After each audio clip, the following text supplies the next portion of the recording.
sanctity of this place has been fouled.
Thank you for your patronage.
Hey, Scarred. Hey, Tam. How are you guys doing? I hope you're doing well. I was just checking that, Scarred, and it says moving through network, which is what it said since 6 o'clock this morning. So a little bit concerned about that. Maybe that pirate ship really are pirates. Hey, Tam. Fuck you, Moon! You never had It's the a ship I pagan! wanted! Oh no, it's a wild pagan. Hey guys, I'm sorry I am late. I came home. I laid down on the couch and was watching Scarred's stream. And I remember him landing on a place to go into a bunker. And the bunker was glitching out. And the next thing I remember, he's back in the harb, or not the harb, the one with the EMP. It's SC mail. They are slow. All right, let's get to our ship. I thought I sent my carrier back to Omicron Capricorni B, but maybe I'm wrong. Let's see.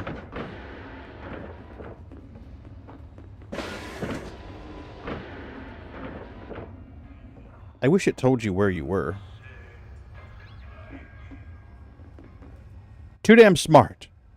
This is elite. Abso-smurfing-lutely. This is elite dangerous.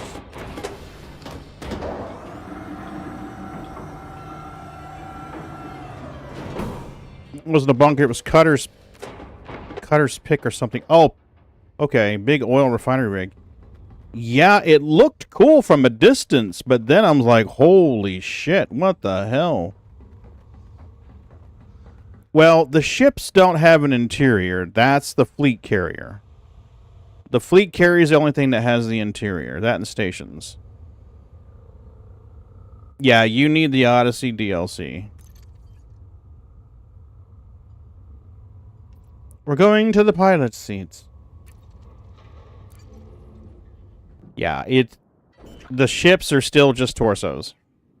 There's a magical blue loading disc, and then you're back to being a torso.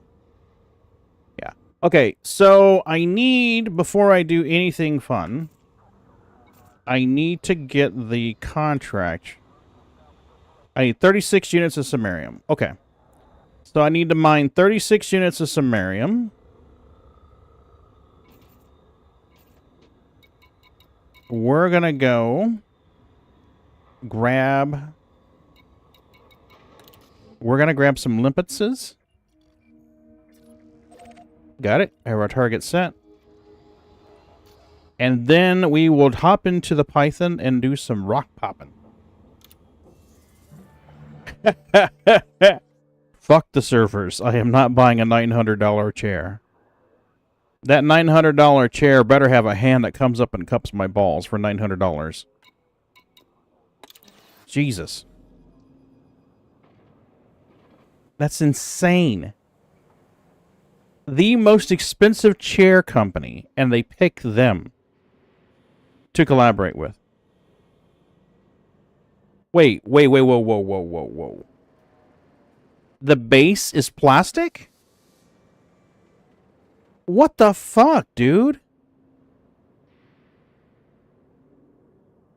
Wow. Really? Just a straight up money grab, huh?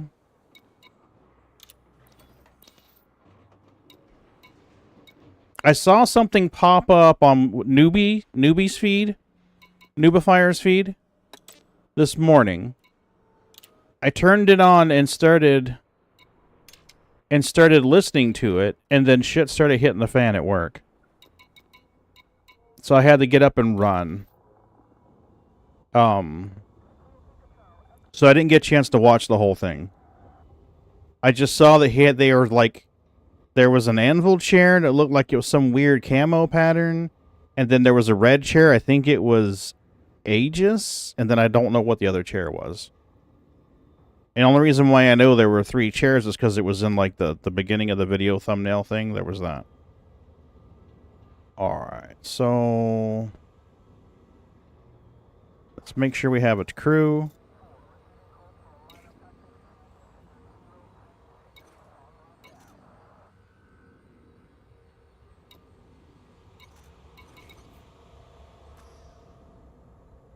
How do I hire crew?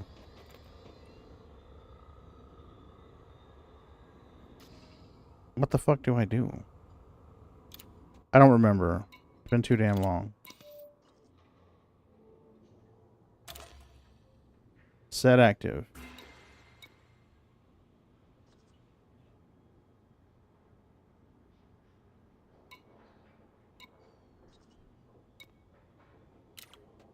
Okay.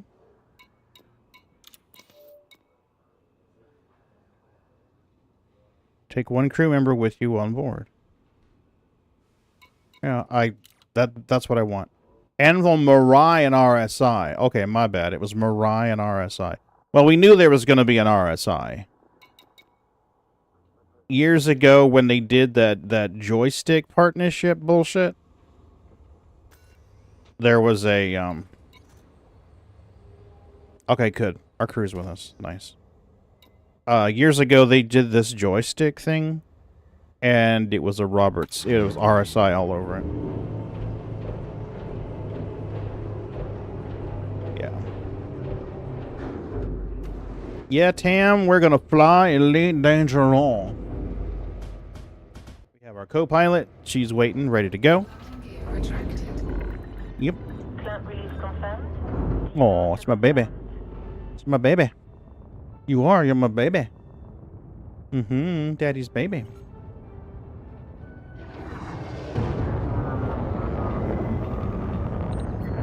Kitty. That is Sneakers. That is Daddy's favorite kitty.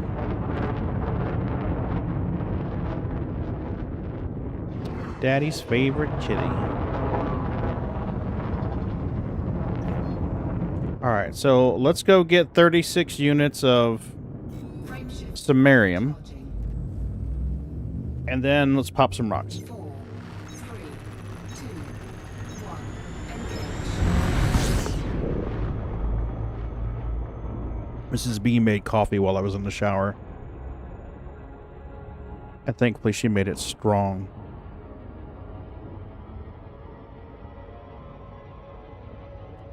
We also made stuffed peppers tonight for dinner. We prepped peppers, sat down on the or laid down on the couch, watched Scarred stream from this morning.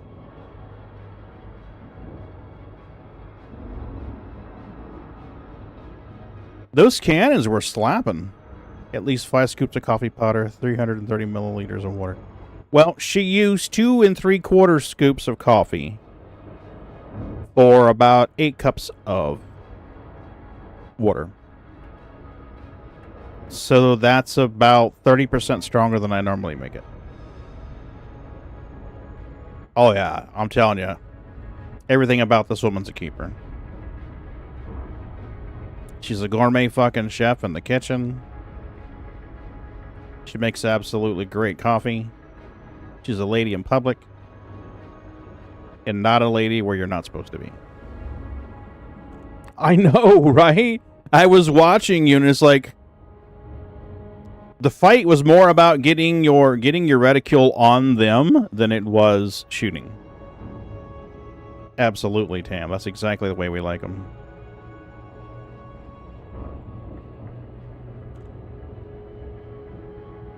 Alright, so 36 Sammarium. 36. I need to take Sammarium off my ignore list. Because it's currently on my ignore list.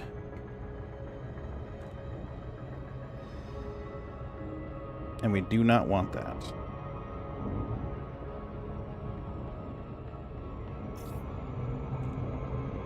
One size 5 and 4 size 2 on that Sentinel. That was the ship. Thank you. Yeah, isn't it nice that you can have a gimbaled size 5 now on the nose of that thing? Before it was like, ooh, I better keep the gimbals because I'm not so good at maneuvering my ship. I'm speaking purely for myself. I know you know how to fly better than I do. But for me, it's like, let's use the gimbal because I have a harder time keeping my pips on the target.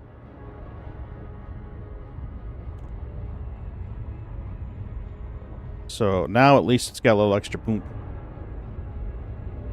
Yeah. Now, a year or so ago, when I was doing spatial combat more often, I bumped back to a size 5 repeater. I was running a size 5 repeater then. And then distortions. So the size 2s were distortions.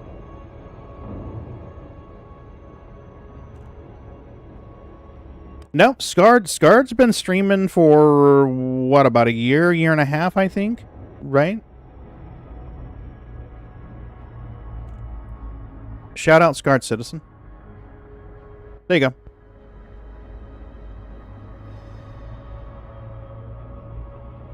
Fuck yeah. You're missing out.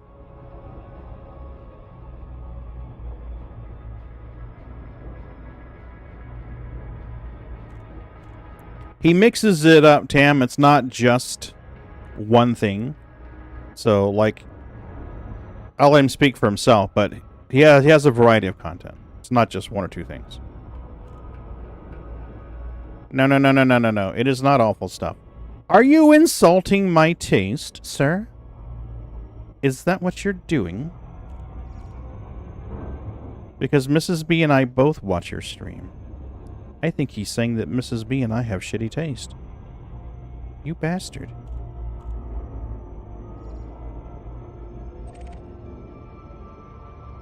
Alright, let's get in here. He'll do reacts, usually on a Tuesday or Wednesday. He'll do something called Tuna Tuesday.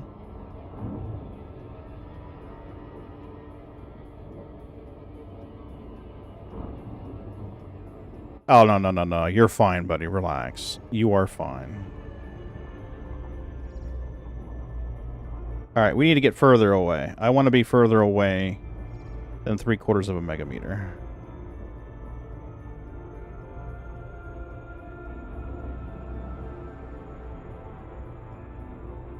We are 780. We are 8. We are 9. We are 1, 2.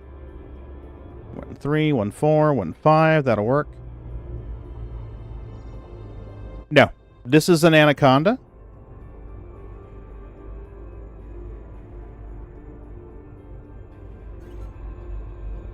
I will take a python out here in a minute. I need to grab my 36 units of Sammarium, and then we'll pop back in with the python. The python has a lower overall capacity, and it's much slower to laser mine with it than it is in the anaconda. The anaconda has enough hard points to run 3 size 2s, so it can strip material off a hell of a lot faster. Whereas the python can only fit 2 size 2s with everything else I've got on it. Scan detected. Ooh, we're being scanned. Deploy, motherfucker!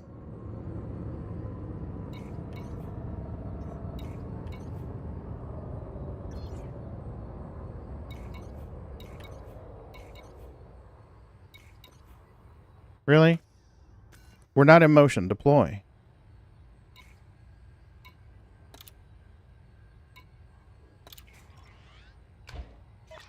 Copy that. Going live. Stand by. Do your job, motherfucker. Fighters prepped. Say the word, Commander.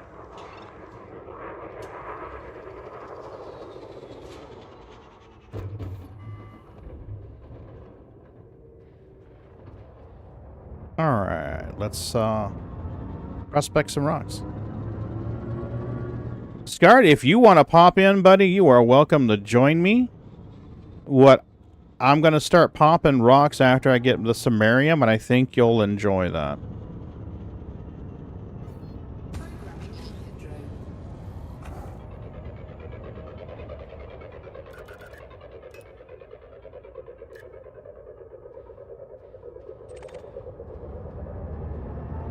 They're going to prospect this little dude beside you. Programming input drone. 49% platinum. Hell yes. We'll take it, sir.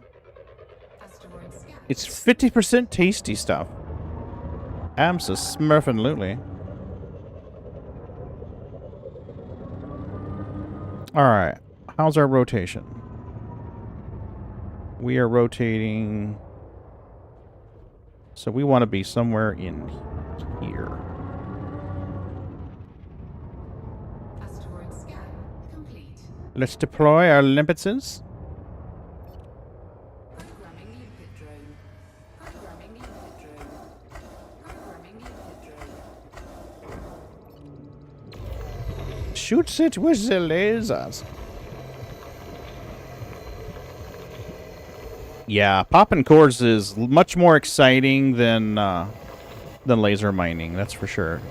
It's a lot more engaging.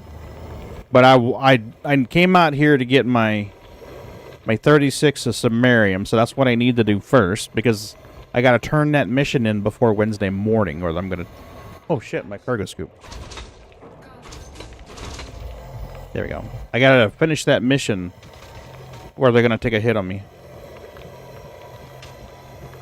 Limpets. Limpet scissor droneses. Here we go. Those are limpets. They're robots. They're basically little robots. I mean, I say little. Relative to the ship, they're little. But... Oh, yeah. But I mean... when they're done gathering their fragments, I'll show you how big these things actually are.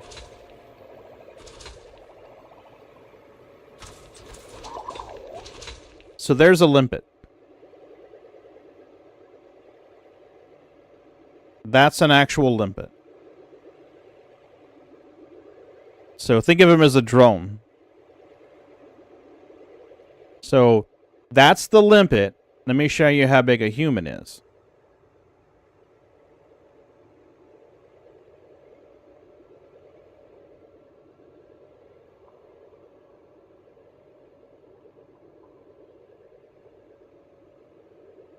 Oops.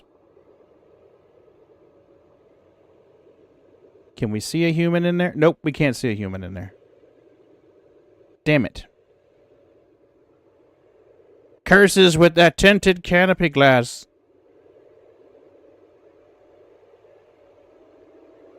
No, maybe. There's a human. So they're 3 times the size of a human? Yep. About 3 humans. They are about 3 humans. Now let's select our other prospector limpet and see what's on that rock. Gold, 35%. We're going to take that. Because I'll store that on the carrier. I'll store that on the carrier and sell it later when I have TAM. And then we need to remove Sammarium from our blocked item list. So let's get this guy prospected next.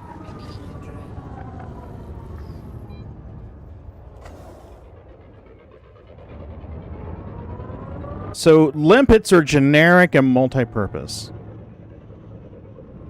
It's the controller that tells it what it's going to do. So if you fire one from a prospector limpet controller, it becomes a prospector limpet. If you fire it from a collector limpet, it becomes a collector limpet. So basically, they're just a generic drone. The controller gives it a purpose.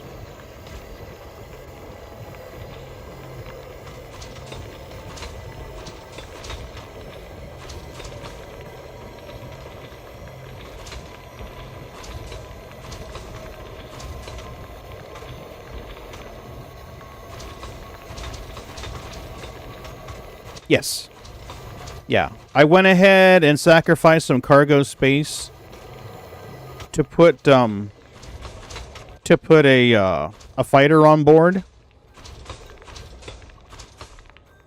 Because we went back out near the bubble, near the bubble, and I wanted to be able to have, protection. Alright, so there we are. Oop, we need to select that other limpet. Oh, we already did. It's got Painite on board. Excellent, Sam.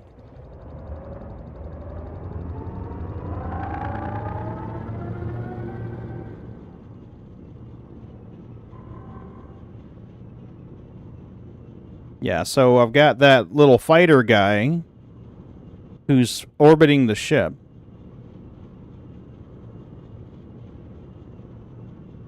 Oh yeah, that's pretty cool. The thing about it is you can actually jump in that fighter and fly it yourself if you want to.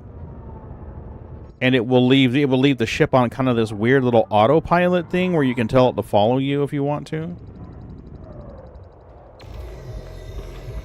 The fighters are pretty nimble.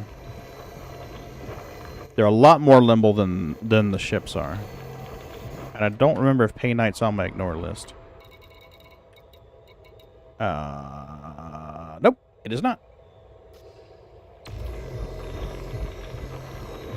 Oh, it's very cool. I dig it very much.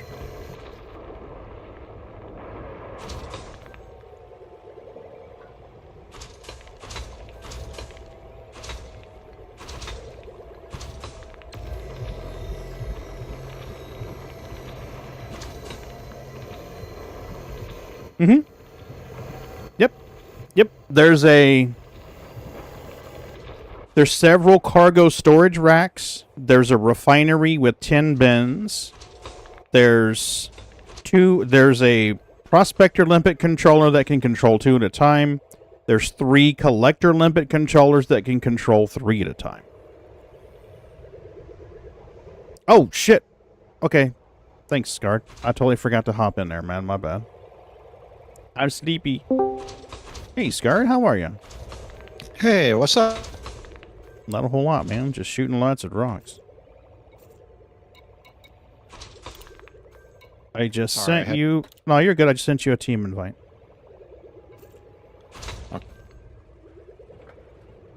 I have a long way to go. And a short time to get there. Where you at? You got in the sticks? About... Yeah, a little bit. Oh, man, don't worry about it. Just hang out and do what you want to do. I mean, unless you want to learn how to pop cores. No, I'm gonna go out there and help your little fighter. Okay. It'll take me a little bit to get there, but I'll get there. It's all good. Take your time. It's all good. We're going to prospect this guy and this guy right here. Not a small system like Star Citizen. No. And where I am, it's the second star in the system, so it's quite a long ride to get there. I think it's like a 15-minute ride in Super Cruise to get there. Oh, really? Oh, there's a station called Hutton Orbital. And the thing that they used to do is they used to troll the newbies by saying, hey, if you fly your Sidewinder out to Hutton Orbital, they'll give you a free Anaconda. And they would do that because the flight is like 48 minutes in Super Cruise. And a Sidewinder can just barely make it with the fuel that they have. So that's the whole thing about Hutton Orbital is they're like, oh, did you fly to Hutton and get your free Anaconda? And Hutton is a tiny little station. They don't even have pads big enough to land an Anaconda at. They only have smalls and mediums, and Anaconda's a large. So it's a double troll. And there's a station there. Up, Sammarium. Nice. We're gonna get some Sammarium. So there's a station there that sells mugs in the game. And you can buy those mugs in game, fly, 100 light years away, and sell them at a decent profit. Oh. Yeah, so it's called the Hutton Orbital mug, and there was a charity group that licensed Hutton Orbital from Frontier Development so that they could sell the Hutton Orbital mug. So you can buy the Hutton Orbital mug, and the proceeds go to support the charity. Oh, that's cool. Yeah, it's very cool. I like it. It's very cool. That's actually really cool. Yeah. All right, remove Sammarium from the ignore list. Collect that Sammarium. It's tasty and delicious. You need 36 tons of that. 20% Sammarium on that rock, so I don't know how much we're going to get. I haven't played long enough, or haven't played often enough for my brain to remember what the gather rate's going to be. I don't remember if I prospected that rock or not. Let's shoot it and see. I can't believe it's $900 for those fucking chairs, dude. Oh my god. That's insane. That's the cheap one. That's the cheap one. The cheap one? That's the cheap one. They go higher in price, and then you can also add on some sort of pedal thing to them as well. And it increases the price. So the anvil one is $999, and then when you add the pedal thing on, it's like another God, what was it? It's another $200, $300. Oh, fuck me running, dude. Yeah, and I didn't know it until somebody else pointed it out that The bases are all plastic. The arms are all plastic. It's 100% all plastic chair, which Yeah. is it's not that big of a deal. But I mean, but that's For the money, that thing better be made hardy. That's what I was saying. Is like, if that's not that big of a deal if you're talking about $150, $200, $300 chair. Yeah. But if you're talking a $900 chair, it needs to be far more. I don't know. It should be made out of metal, in my Right? opinion. It'd be a hell of a lot more resilient.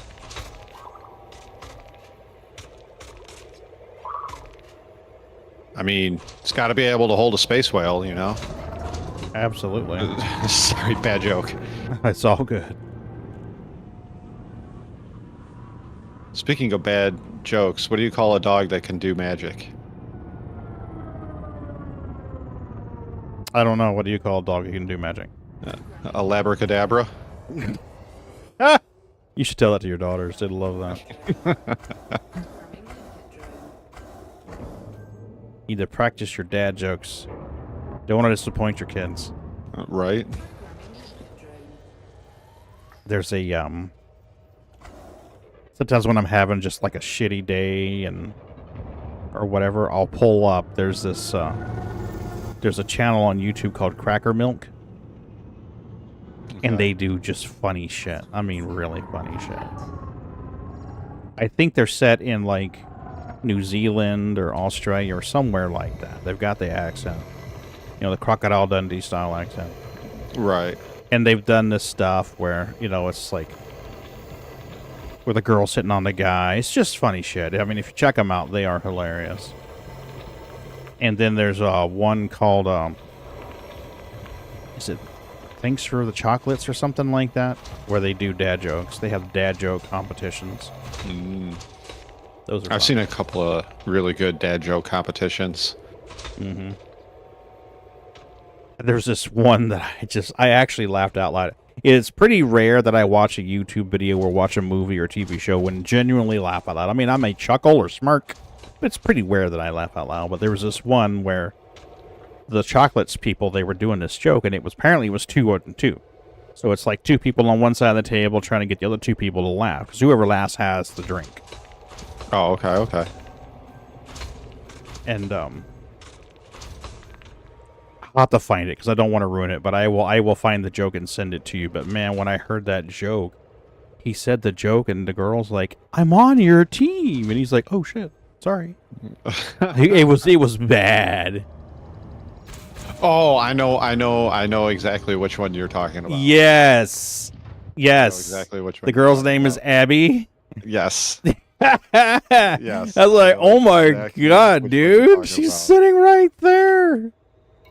That was funny. That was really yeah. I don't want to ruin it, and I don't want to give it away. I want people to look for it, find it, and watch it, and go, "Oh my god, bacon! What is this shit?"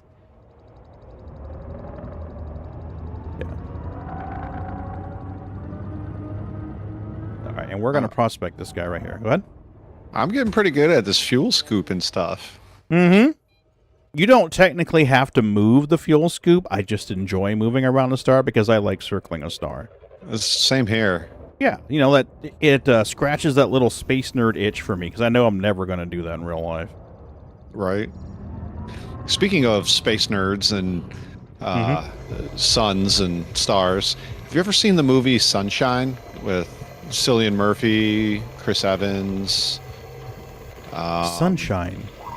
Yeah. Is that the one where they're in the ship that's flying to the sun? Yes. That's the one I was trying to remember the name of a week ago. The giant heat shield they have to deploy, the disc? Yeah. That was a good movie. That was a very good movie. Yeah, it was made by the same guy that did Train Spotting. Really? And you want to know what's really crazy about that movie? What's that? There's very little CGI that's actually used for the sun. A lot of that. Really? Yep, a lot of that was hand-painted mats. Oh, old school style. Mm-hmm. Dude. Yeah, it's kind of eye-opening when Yeah. when you're told that, and then you go back and watch it again. You're like, oh my gosh, Yeah. they painted this? Wow. Mm-hmm. Did a damn fine job. They did. Oh, got too far away from the sun that time. There were some moments in that movie where you're just like, no. Yeah, that movie's really good. I really enjoyed it. I saw it in the theater. I think twice. I saw it. Oh wow. There's Good. there's only a handful of movies I've gone back to watch more than one time. Mm-hmm. Now, I don't normally do it in theaters, but, like, I'll watch it in a theater. Well, I used to watch it in a theater, and then I'd watch it, on DVD, and then I'd watch it again on DVD. If a movie's really good and I enjoy watching it, I'll watch it repeatedly. Oh, yeah. And I'll tell you one that was really good, was a movie called Moon. It's got the guy who played Zaphod Beeblebrox in Hitchhiker's Guide to the Galaxy. That was a good movie. That was a really excellent movie. Yeah, the ending, I was like, oh. And again, I'm not going to say anything. I'm not going to give any spoilers out there. That was really good. Yep. One of the guys who was no longer does it, but he was designing ships for Cloud Imperium, designed the sets and some of the vehicles for that movie. Gavin Robin, something like that. Sounds familiar. Yeah, he did that, and then he also did a movie. He produced and directed a movie. I want to say it was called Archive. I'd have to look it up. I'd have to dig it out and look it up. But it was a very good movie. I was pleasantly surprised by it. Mrs. B and I watched it. We both love a good movie. It doesn't matter whether it's like, oh, it's been critically acclaimed in 37 countries. For us, it's more about, is the movie engaging? Is the acting good enough to keep your interest? Mm-hmm. Because I mean, if you get a movie and the directing is awesome, the lighting is awesome, the photography is awesome, the acting is I can kind of overlook the shitty acting if everything else keeps me engaged. But if the directing is horrible, the acting is horrible, and the sets are horrible, I'm like, no. Yeah. But Moon was like that. Moon had a very good set. The acting was awesome. The directing was good. The photography was spot on. And I'm like, how come more people don't know about this movie? It just, I don't know. It's crazy. It's a lot of great movies that are just sleepers. Mm-hmm. And those are the ones that I very much enjoy. I don't know if she's in range, but we'll sure we'll shoot a drone at her and see what happens. Well, Moon, I might die on the way to you. Or not Moon, Pagan. It's all good. It's all good. All this Moon talk. Right.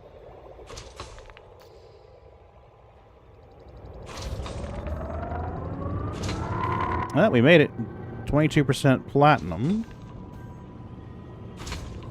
Asteroid scan complete. Let's pop this guy here. There we go. I'm going to have to visit a station at some point. A carrier's in the system if you want to dock there and repair.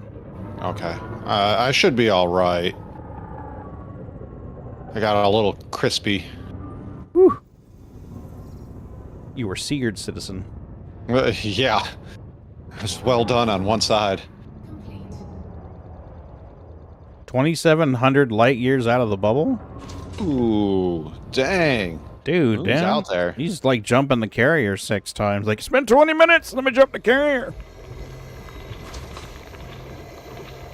I did the Rackham's Peak thing in the carrier. It's a place in Elite Dangerous you could only reach with a carrier because the jump distances are so far. Hmm. But it's like at the top of the galaxy. Well, not the very top, but as close as you can pretty much get without using some kind of cheat mechanic or something. it's a great view. So you're well outside the bubble of humanity, and you're looking down at the galaxy. It is a spectacular sight. It really is. That's cool. Yeah. Yeah, I love shit like that.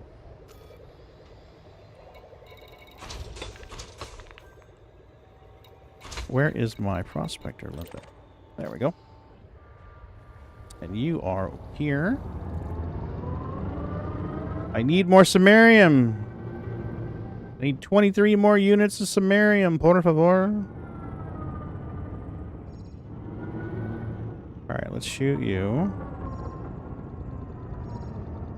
You're right, honey. Where's my super suit?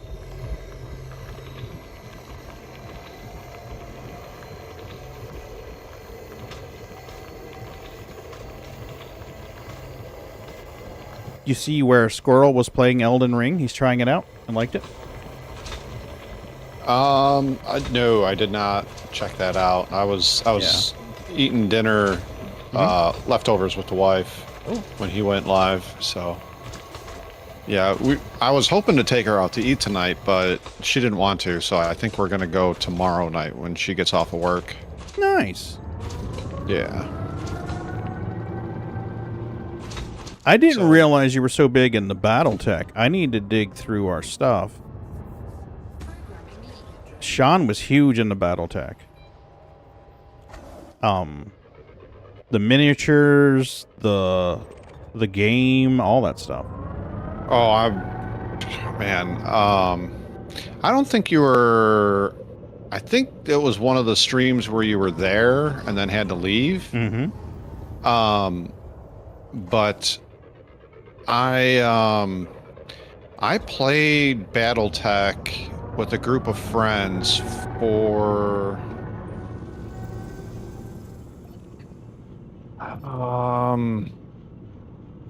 from basically 1991-ish, 1992-ish until about 2002, maybe 2003.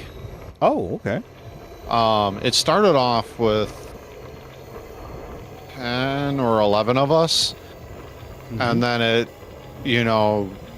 I was in, let's see, I was in grade school when we first started, so it was a bunch of the neighborhood kids, and then as, people get older, and some of them wanted to be less nerdy, and all of that fun stuff. It, slowly dwindled down and went from 10 to 8 to 6 and then down to 4, and 4 of us played for quite a long time. And then eventually people got, one of them unfortunately passed away, but, people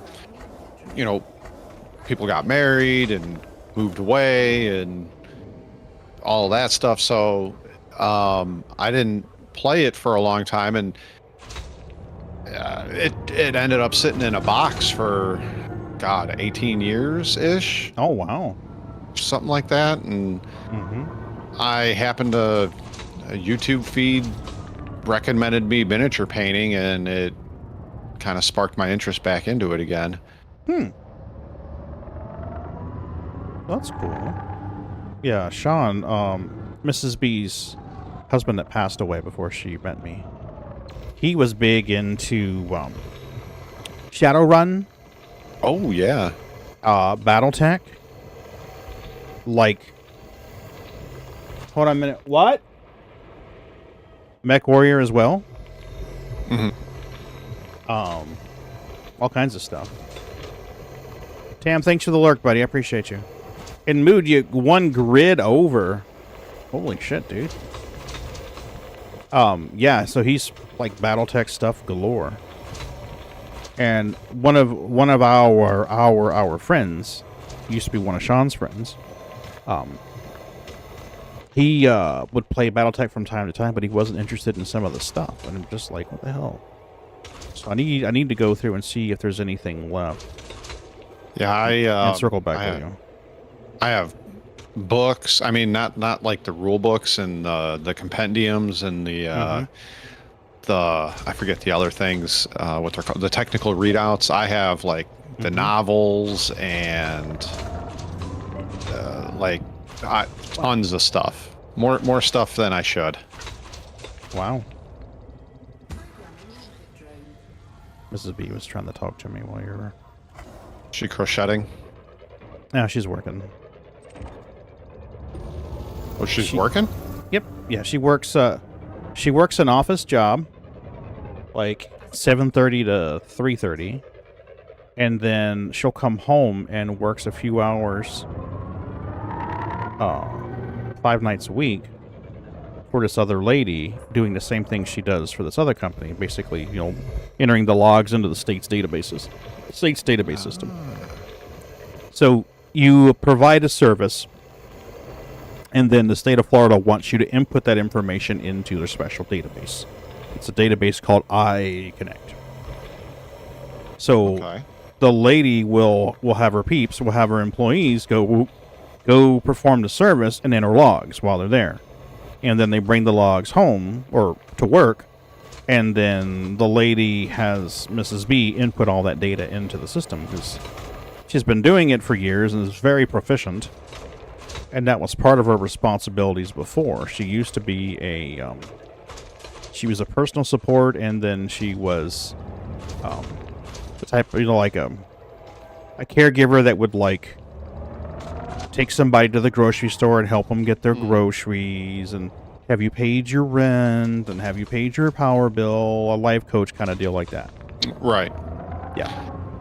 My wife did the as what would you call assistant or whatever? Yes, assisted living. Talking about. Yeah. She did that for a couple of years, and then she got depressed doing it, which I understand why. And oh yeah, that'd be easy too, because I mean the people you're doing it for aren't exactly normally functioning people. She was doing it for elderly people. Yep. So, yeah. Hold on, whoa, hold on. You can tell him. Hold on a minute, Scarred. Mm-hmm. Hey, Scarred, how's it going? Hey, Mrs. B. Hey. Yeah, he was probably trying to explain. Well, I kind of went from one thing to like a lot of different things. I was a personal support.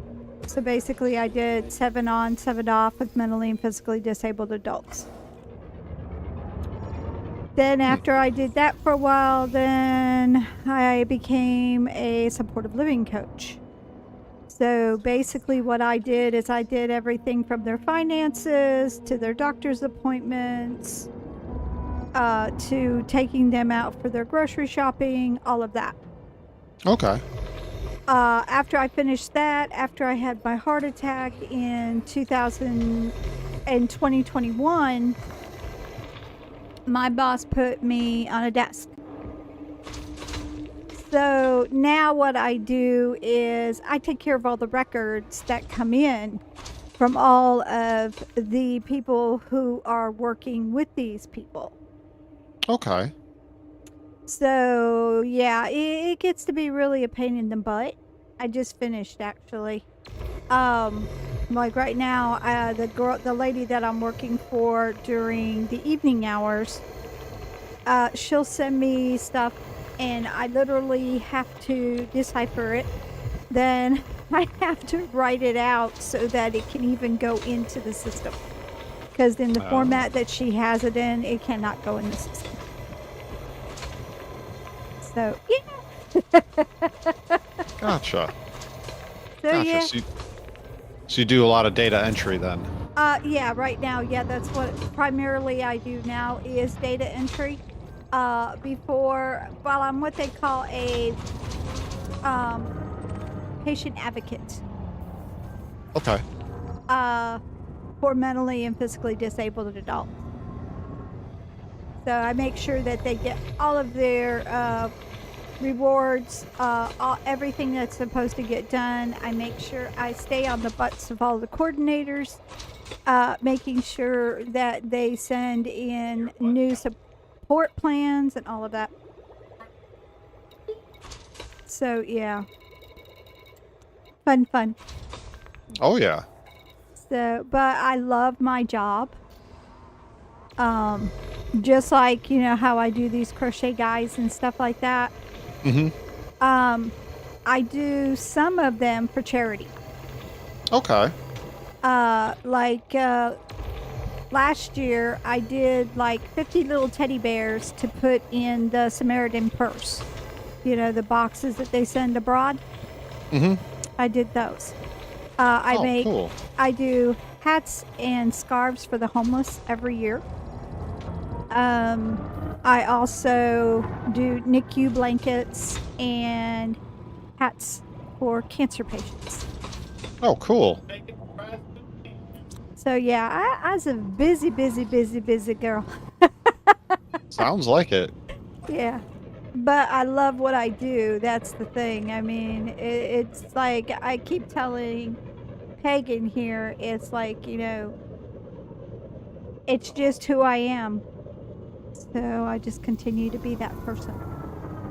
Well, I think you rub off on Pagan pretty well. He's a pretty nice person too. Yeah, he is. He's a great guy, actually. And the one thing that I really like is with him developing the stream and all of that, a lot of these proceeds that we get go to people who are less fortunate. That's cool. That's really cool. Yeah, that's what we do. So, yeah, we try. We try, and if we got something that somebody else can use, we send it to them.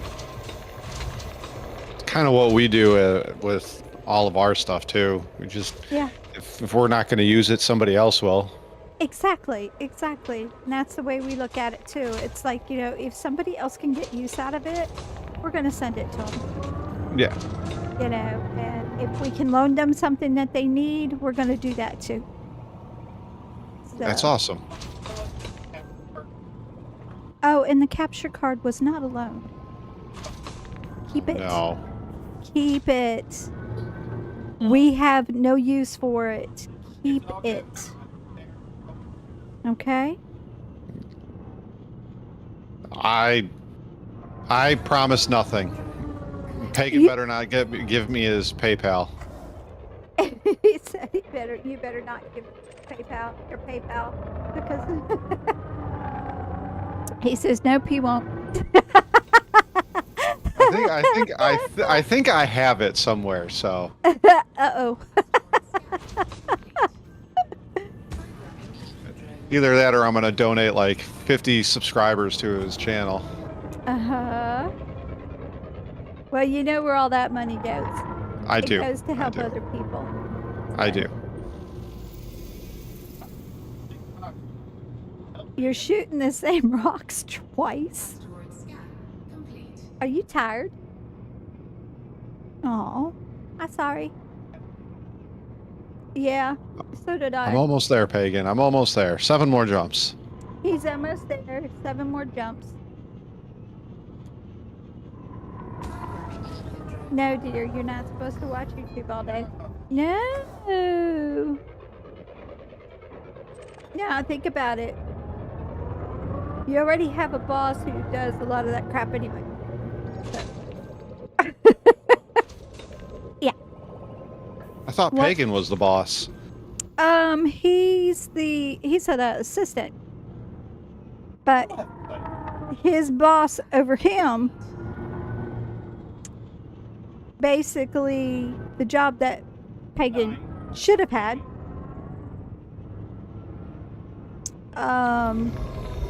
think about it. Never there. So him and the other worker pick up all the slack. Yeah, sounds about right. Yeah. Sounds about right. Yeah, that's usually the way it works. Mm-hmm.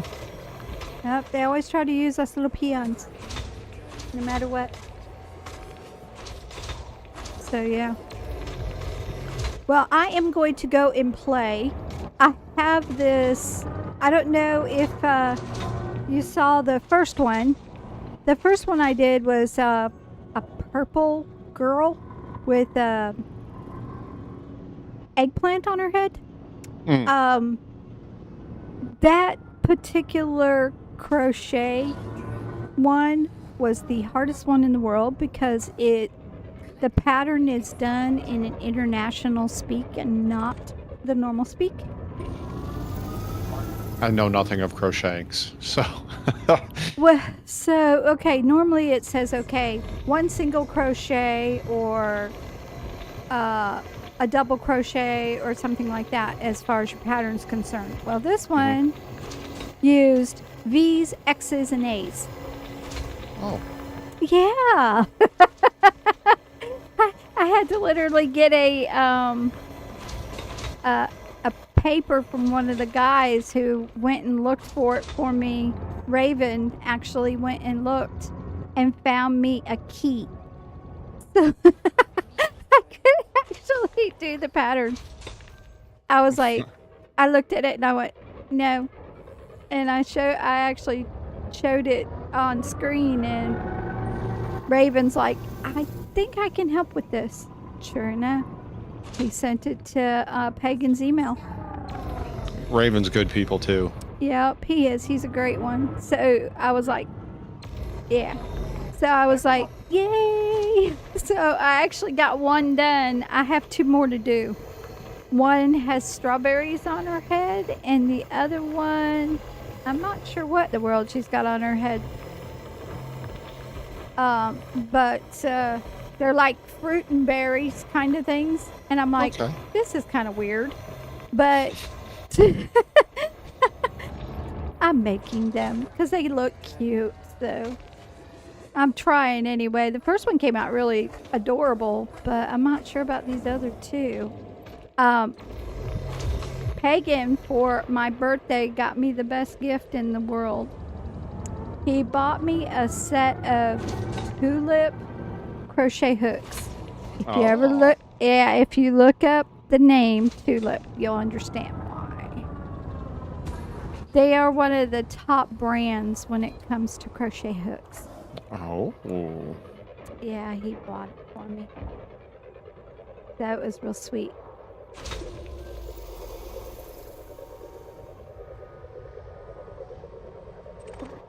What was that? What was that? No, I know better.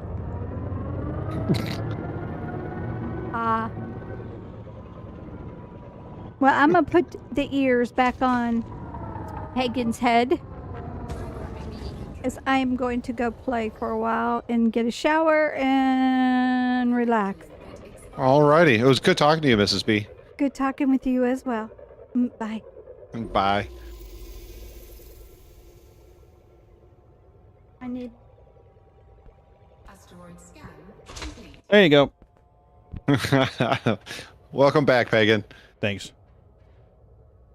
Seared Citizen is almost on his way. Oh, I'm almost there. Extra crispy. That's right. Like I like my bacon. Mm-hmm. There was one of my buddies back up north. We used to go camping like 2 to 3 times a year. And occasionally his college friend from Iowa would come with. And when he would make bacon, his college friend from Iowa, we would have to turn our backs and ask him when he was done. Done cooking it and done eating it. We couldn't watch him at all. Oh, no. He would basically like heat up the pan and then like lay it in there, make like a 5 count, and then flip it. Oh, no. And then make like a 5 count and then eat it. And I just couldn't do it. Dude, do you want trichinosis? Because that's how you get trichinosis. Well, see, his dad is like really high up when it comes to meat production machines, and he works the meat line. And yeah, I think he's immune. Oh, Lord. So he's cultivated an immunity over the years. Yeah. Lord. Yeah. He was an odd one, but funny as hell.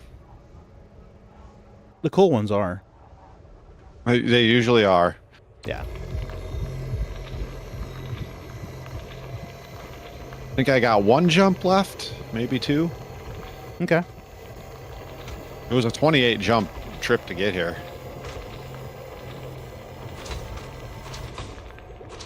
What's the what ship has like the biggest other than a carrier? The biggest jump range on it.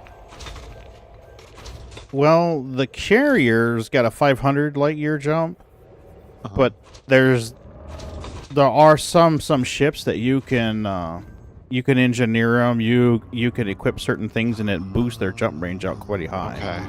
I gotta start working on the engineering stuff at some point. Yeah, and what we need to do is one of these nights we need to get you into the Guardian thing, because there's more than one module and thing for Guardian, but the first one you want to get typically is a Guardian frameshift booster, and that is a module, an optional module that you put on your ship, and it adds jump distance. Ooh. So it isn't a percentage, it's a flat bonus. So Asteroid scan. I think a size 4 or 5 gives you like an extra 11-year jump bonus. So if your ship can normally jump 10, you put that module on, now it can jump 21. Or if you do like a size, it's all different. So like a size 1 does like 2 or 3 light year jump, and a size 2 does like 4 or 5, and it just kind of goes up from there. So that's called a Guardian frameshift booster. It is an optional slot. It is an optional module. It does take one of your optional slots.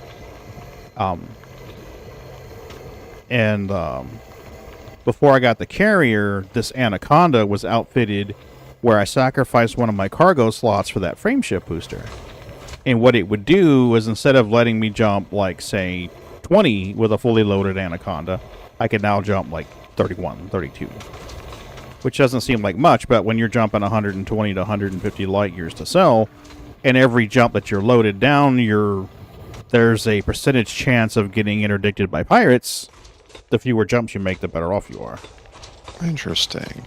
Yeah, so what we do, I will have to send you a link to a video, and this video guides you through the process. But you go to these ruins, and in these ruins, it used to be occupied by something called the Guardians.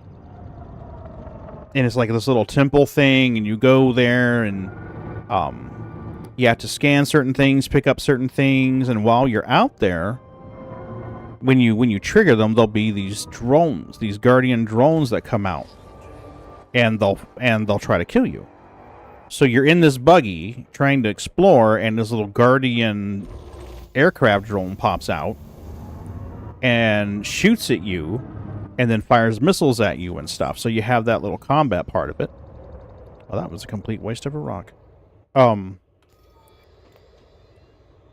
I get all the Sammarium I needed? I have 11. I need more.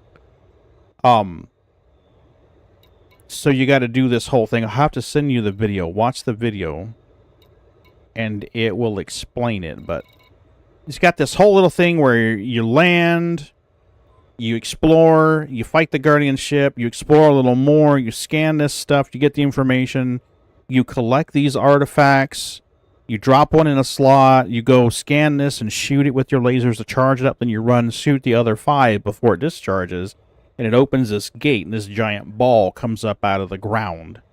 And you got to scan it, and it gives you like a blueprint pattern. Okay. It's actually very cool. So, dumb question. What is your carrier's name? There's 16 carriers Pagan Linux in Geek. this system. Oh, I made it easy. Pagan Linux Geek. I just got to find it. There's 16 freaking carriers. Only 16 is actually not bad, because I mean, a year and a half ago that was like 80. So if you look, if you sort the list of just carriers, Limpets created. you'll see one that says Pagan Linux Geek -OGDD. Yep, got it. So Limpets created.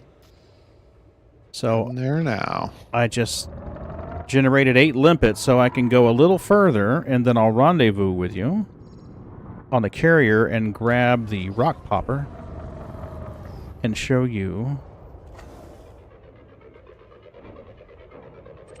how we pop cores.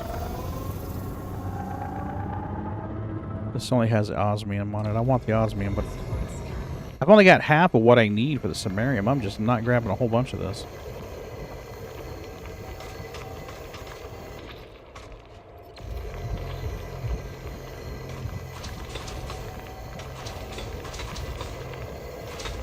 My God, there's so much stuff in the system. There is. Trying to find your damn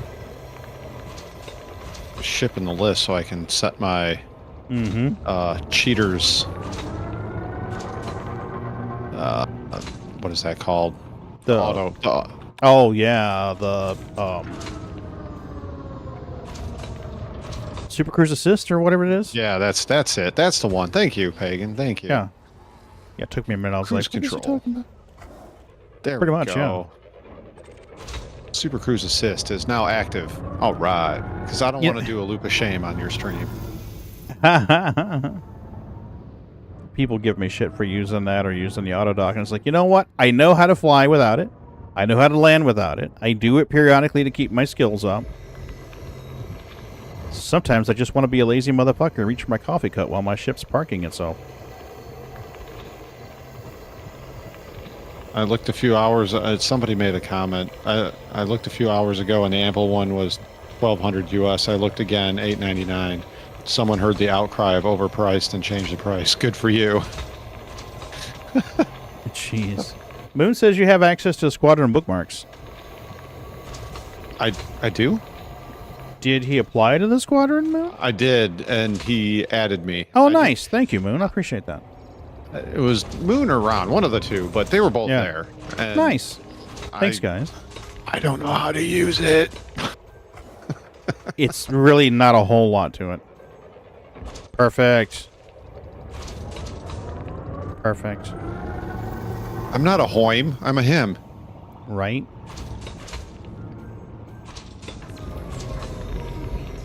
I think he called you a homo. Do we even use that word anymore these days? I don't think that applies anymore. Yeah. Oh, I watched this thing on YouTube called Breadstick Ricky. It's this guy, and he'll use like Instagram filters or Snapchat filters to change his face, and he does these different roles. Well, one of them is this construction worker named Ricky. Yes, I know who you're talking about. So they did one. I don't know if it was this year's or last year's or whatever, but they did this one for Pride Month, and they had the safety guy up there talking about Pride Month. You know, LGBTQT. You know, and Ricky's like, "Oh yeah, I love LGBTQT," and they're like, "Do you even know what that is?" He's like, "Yeah, liquor." What did you say? Liquor quesadilla, tacos, and tequila or something like that. And I was just like, "Oh my god!" He starts talking to his Mexican friend. "We're going to your house." I'm like, oh my god, Ricky, that's not what it is. It's not quesadillas and tacos. Yeah, I think it was like liquor, beer, Mm-hmm. quesadillas, tacos, and I forget it all. But yeah, Yeah, it was it's pretty hilarious. Yeah, I sent that to Ron. And he's like, oh my god.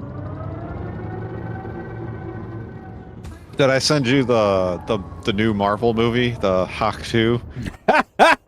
Yeah, Haktua, yeah. Yeah. Oh my god, that was hilarious. Now, you're a fellow Star Wars fanboy. Yes. I saw something that popped through my feed. I was having trouble sleeping last night, so I was scrolling through YouTube, because that's what you do when you can't sleep. And something popped up called Lord Vader. Have you seen that trailer? Is it the one that's being made by Star Wars Theory? I don't know. But apparently it's about one of the quests that Anakin had to do in order to become a Sith. I'm not 100%. Let me see if I Really can am find not. this. I'm gonna see if I can find this on YouTube. I know Star Wars Theory was working on a Vader series, and the first one came out, and there was some legal issues between him and Disney, and then he supposedly worked it all out, and they were going to allow him to continue. But with how outspoken he has been about Disney as of late, and especially the Acolyte, I'm wondering if that might not get dragged back into court again. All right, so let me make sure the stream can hear the browser. I will pull this up. I think this is the one.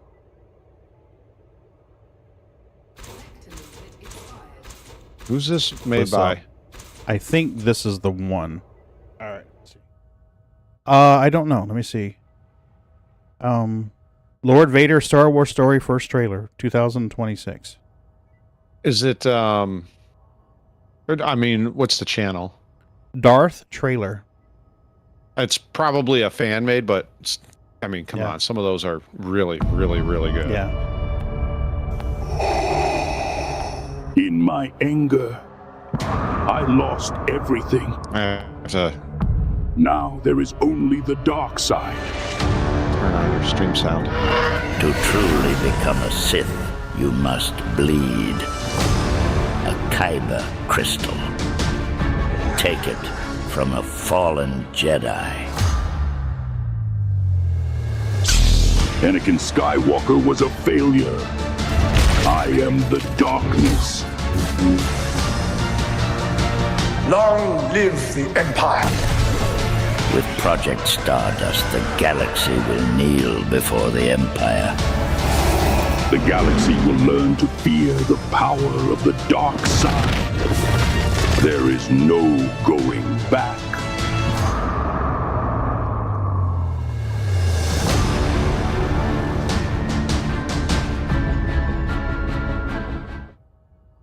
I was like, holy shit, that looks good.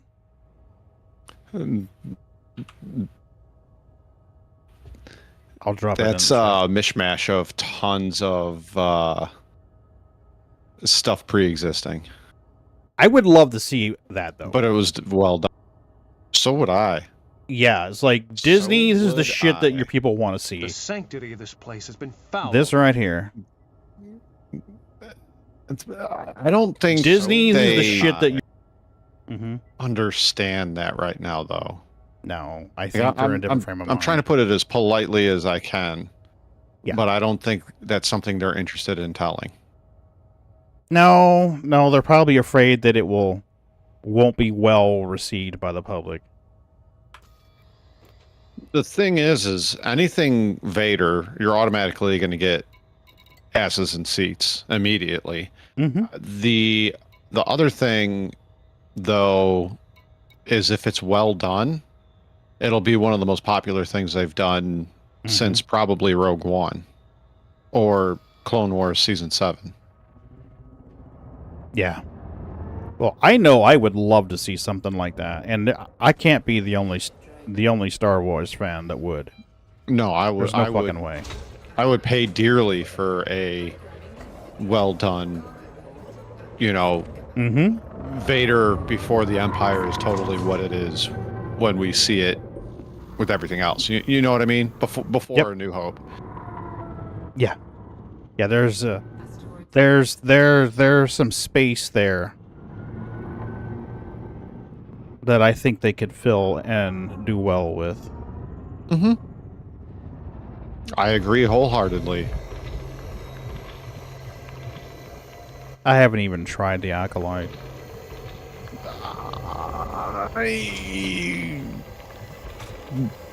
My opinion is I wouldn't.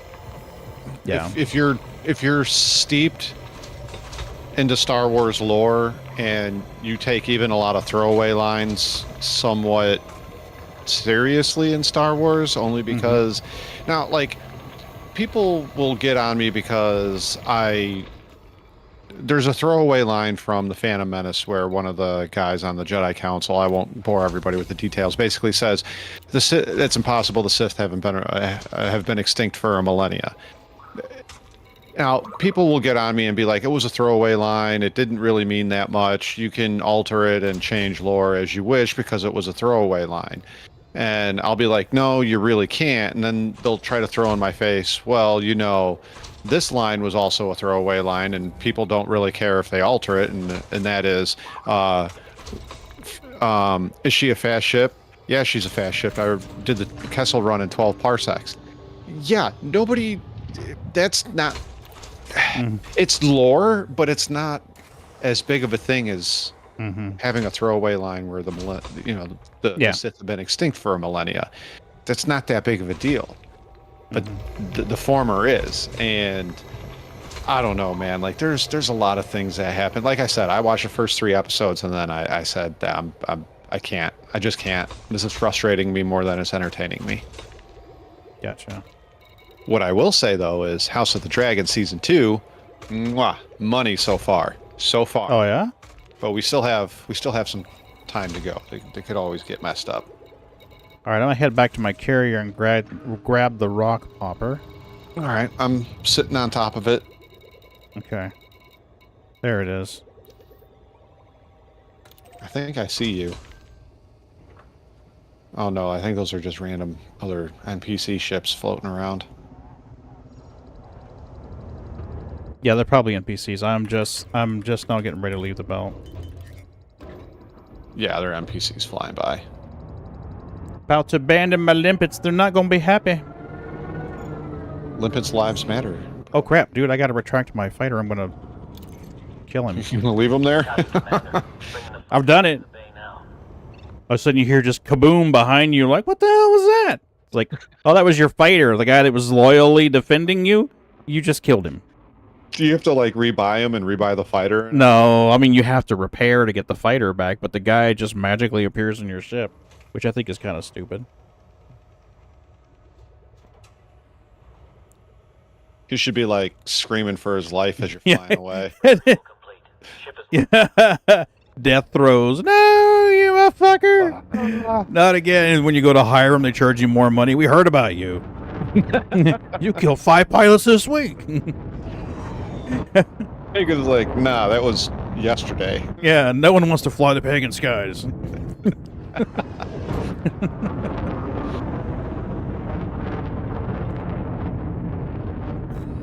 Well, your former, I was going to say, well, if they survived, your former employees would write really nasty reviews on your Glassdoor. Right? Eartho! Oh, Eartho, thanks for killing my homicidal fun. Eartho says they're not actually there. It's telepresence. Aw. Man, here I was thinking I was murdering my crew. That's okay, Pagan. We'll just pretend that we're yeah. your crew. Well, I'm going to pretend that I'm murdering my crew, Eartho. The guy's got to have his fun after all. I mean, if you want headcanon, you're being a cold-blooded killer. You do you.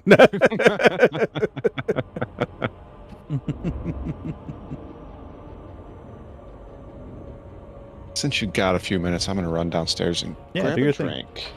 Do your thing. Eartho, it's good. Good to see you.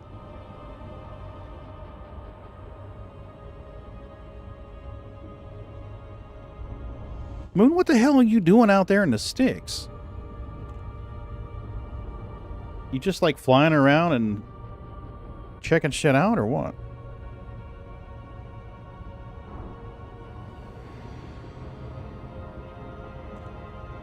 Yeah, I needed some Sammarium, but I only got part of what I needed, sadly. I needed 22 or something, and I only got 11, so I'll have to go back more. I'll have to go back later and get more. I took this stupid-ass contract. Just flower picking. Okay. I took this contract before I realized I'd have to mine it. to up my rep with this minor faction. So now I have to go somewhere and find another...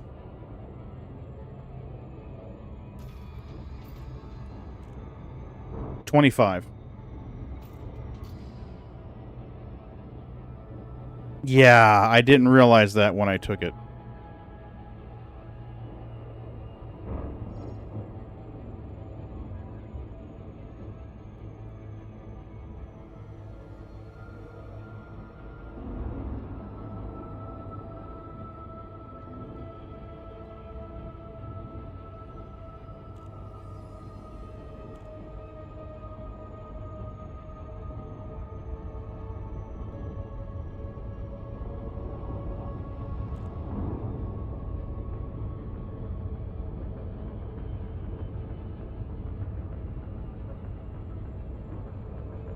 Duct Tape and WD-40. That's an awesome carrier name.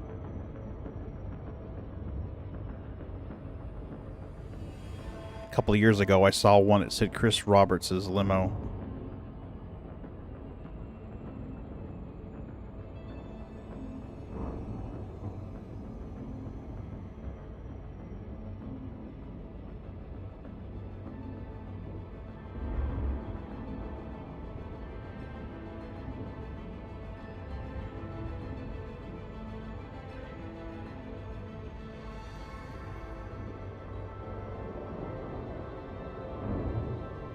Disengage Super Cruise on my mark. Okay. Mark. Pagan, are you here yet? I'm Yep. lonely. Yep. Just popped out of Super Cruise. 10 clicks away. Oh, there you are. Financial mistake the other day. Got a chuckle. Cancelled. Financial mistake. Did you blow yourself up, Pagan, and I missed it? No, I usually make clips of that. There was this one where I decided I was going to do close fly-throughs on a ring of one of the Lagrange stations. Did a beautiful thread the needle, fly through the rings, sliding alongside the fuselage of the station. Forgot about the little antenna on the end of it. I'm flying in decoupled mode. I flip around to hit the booster so I can make another pass. All of a sudden, I explode. Probably couldn't afford the carrier. There are some amusing names out there.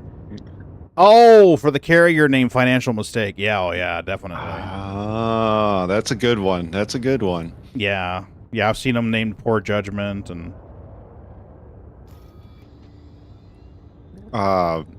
You know the guy Meek? That's Yeah, Meek Dill? Yeah. He bought a 600i off the Gray. Ooh. And it was fresh. Like, it still had its name ready to go and everything. He did a poll on his channel and ended up being called they called it the USS E-Beggar. Oh, man. Oh, wow. HiPod named his MSR, so I think you would like this.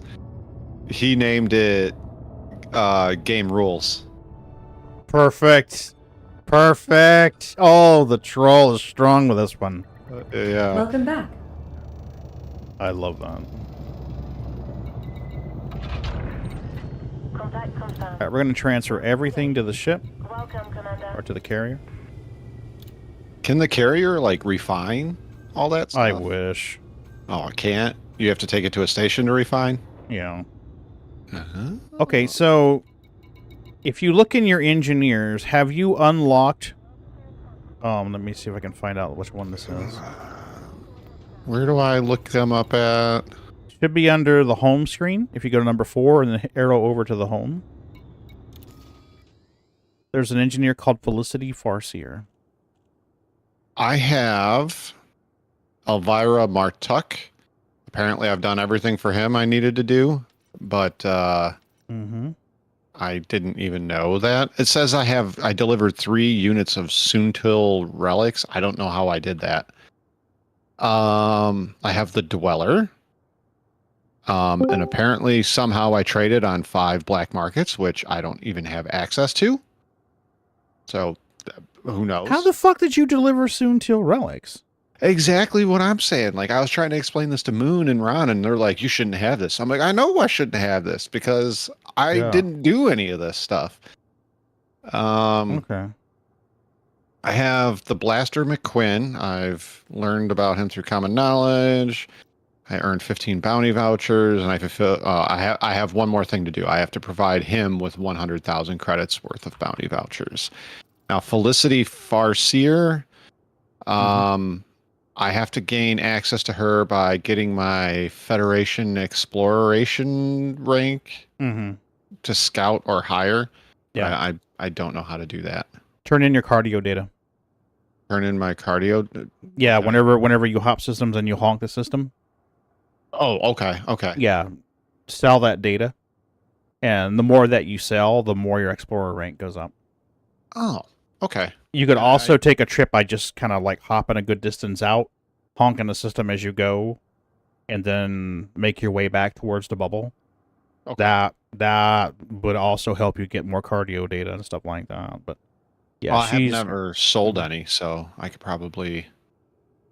Well, you could sell it to the carrier, you're going to get less money for it. I think the carrier takes 25%, so I would recommend you maybe hold on to it and sell it at the station. Yeah, that's what I was going to do. But I was going to say, whenever you get her unlocked, I keep some stuff on the carrier for people who are just starting out and need to get these engineers. So, like, on the carrier, I've got... And hey, Ron. Hey, Ron. Let me transfer all this to the carrier. I have 12 metal alloys on the carrier. I've got 100 Soon-Till relics. I've got the HN shock mounts, which is what you're going to need for your Guardian frame shift drive once you get part of that. Okay. Yeah. And stuff like that. Good? I have a question, too. So, let's say I unlock these engineers, right? And I start doing the things that they need, right? Does that mean I have to do that for each and every ship that I have, or it's like progressively unlocks like a reputation scale where I can just go back to them and get what I need? Correct. Now you are going to consume certain types of engineering materials once you upgrade your ship. So with Felicity, the big thing with her is wake scans. And the thing about it is if you get a frame shift wake scanner, it's in the utility section. If you get one of those and you hang out near a busy station, then you can scan these ships after they warp in and out, or after they warp out. You'll see like this wake. You target it, get within range, and scan it. So then it gives you information. Well, that counts as an engineering material. It's like an encoded material or a data material. I can't remember which it is, Ron, but Ron knows. Okay. I see Uthro is saying that some of the engineers are auto-unlocked when you install Odyssey. Never been acknowledged as a bug, so it's considered a happy accident. Oh. My guy sounds like Bob Ross. Right? All right, we're going to take Monty out there. Monty's our rock popper. Good. Do you guys believe the whole urban legend thing that all of his paintings are where he placed all the bodies? Oh, the dark little part of Pagan wants to believe that's true, but I don't think it is. Yeah, me neither. You'd always do the Bob Ross tour and be like, this looks like this is here. Oh, God. It's an interesting little urban legend, though. I mean, I would love to see that develop into an urban legend, and like our great grandkids think that was really a thing.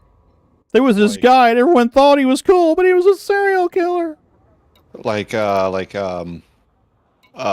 Rogers being like, what was he? Like a Navy SEAL. Yeah. Something like that. But thankfully, the internet proved that wrong after it became a thing. Because that's what people love to do on the internet, is prove other people wrong. Yeah. That's a thing. Actually. Oh my God. Well, you don't have glasses. I was going to say, you got to push your glasses way up your nose. Oh, I mean, I have them right here, but yeah, I have to actually. I have to tape them first. I have to tape them right across the bridge of the nose to get the full effect. And talk out of my nose. Actually. Engage full dork mode. Isn't that always engaged, though, Pagan? For me, absolutely. It's funny, because when I was younger, I didn't want to be seen as a dork. So I kind of flew to the other side of that one. Didn't last long, did it? No, as I got older, the amount of fuck you that I carried around just increased and increased, and eventually I got to the point where I just didn't give a shit anymore. I'm like, you know what? Fuck them. Fuck the fucking fuckers. Alright, so I've gone to the system map, and I've selected, if you're looking at the system map, the bottom white star, the next planet over, Omicron Capricorni BB1. I've set that as my route. Change the, there we go, map view. Bottom star, and where are you going? The next planet closest to the bottom star, Omicron Capricorni BB1. BB1. Yep, that's where I'm headed, BB1. And what will happen generally is I'll pop into the belt. It's probably going to spawn a pirate, so you have a chance to engage if they're hostile. This ship doesn't have any guns, so my miner is just strictly mining. It does not engage in combat. And then we fly along the belt, and I scan for core rocks. We find a core rock, then I usually surface mine it first to get all the stuff off the surface, and then I grab the abrasion blasters, then I drill for the good stuff, and then I pop it and scrape the good stuff off of it. As we do it, more and more of this will click, and you'll have a verbal idea and a visual idea at the same time. Right now, it's just, what the hell? If you don't enjoy laser mining, core popping can be fun. Don't tell me what I don't know, Pagan. Right? Yeah, this ship is outfitted for just mining and getting the fuck out. There's so much shit in this system. Dear God.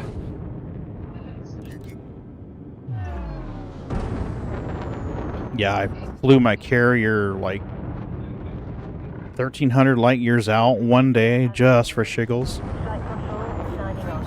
And found a system that had like a ring planet that you could mine for metals and another ring planet that was ice rings that you could mine for tritium. It was nice. Where's BB1 at? So I can set my damn handicap. Next to the bright ass white light. There's BBA cluster. Jeez, there's so many BBs. There we go. Yep. All right, Super Cruise enabled. Oh, geez, you're all the way already way the hell out in front of me. Yeah, I'm slow, Pagan. What do you want? I see that smirk on your face. No, I just took off and immediately hit boost.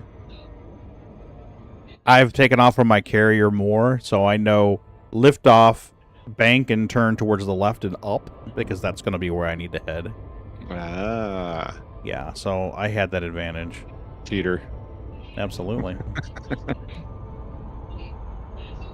Ron, how are your floors coming, buddy? Nothing. Done. Nice! Yeah. That's awesome! Hey, Sneaky Neeks. Want to come up here and say hi to Ron? Do you know anything about Patriot SSDs? I can't remember hearing anything about them, good or bad. They have a warranty? Well, I haven't got that far yet, but 2 terabytes for $84. Holy shit, really? Yeah. Wow. That's pretty good. Yeah. I think the last time I bought a 2 terabyter, I paid like 120, 130. Mm-hmm. Well, it's not the fastest SSD, you know?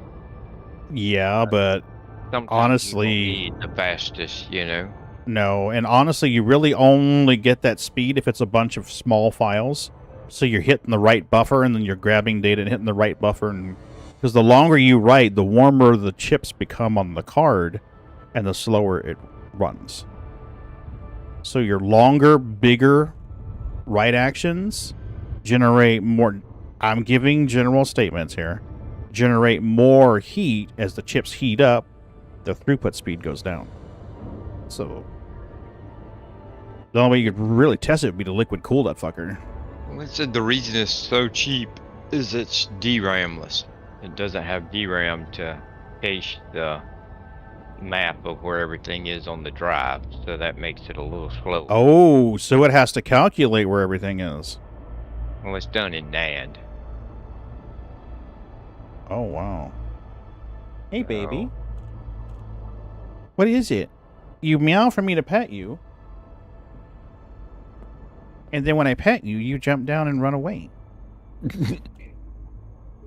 What the hell? Have you ever seen the movie Inside Out? That the one where all of the mental states are their own little character? Yeah. So you got like anger and fear and happy and stuff like that? Yeah. Yeah. Yeah, it was a good movie. Did you see the end? Mhm. Where they did the little things with the like the mid-credit cut? I think so. I'd have to rewatch the movie because it's been a while.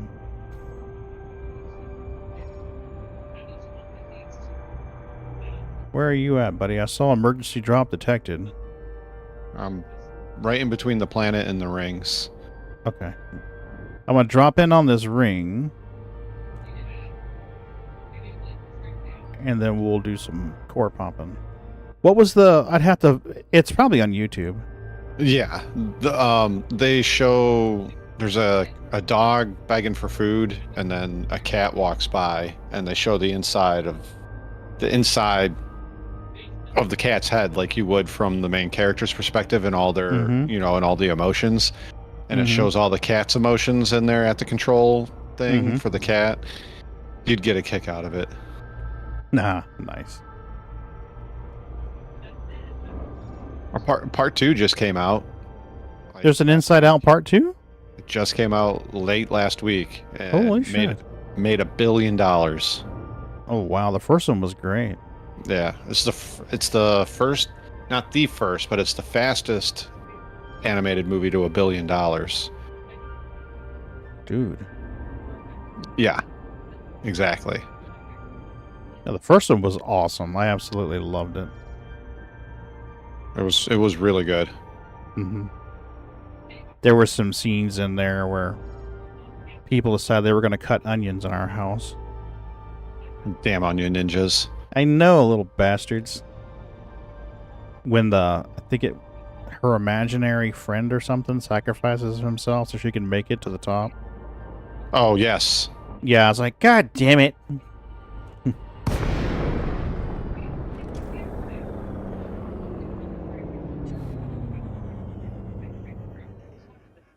All right, I'm trying to remember where my pulse wave scanner is on this thing. There it is.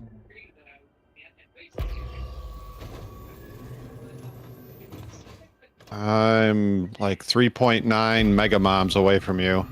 Wow.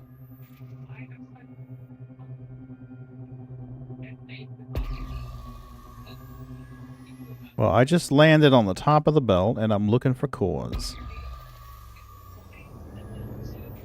And I'm really rusty. Because I haven't done this in a couple of years. Wow, I landed right on top of you. Holy cow. But we should have a pirate coming in the area real soon, or somebody. Here comes our NPC interaction. Asp Explorer. Gerwin Thomas. He's competent. And he's clean. That's our NPC interaction, I guess. Oh, wait, is there another one? I see another. It's a Viper. That's probably the pirate. Yep. He's wanted! He's a wanted SOB. Looks like he's on his way out. He might be. They come in and scan to see if you have anything delicious. He's gone. He's gone. Yeah, so if you've got a wake scanner, then you can scan this guy. You can scan his wake to see where he went. And it will tell you what system he went to. And also give you the encoded data.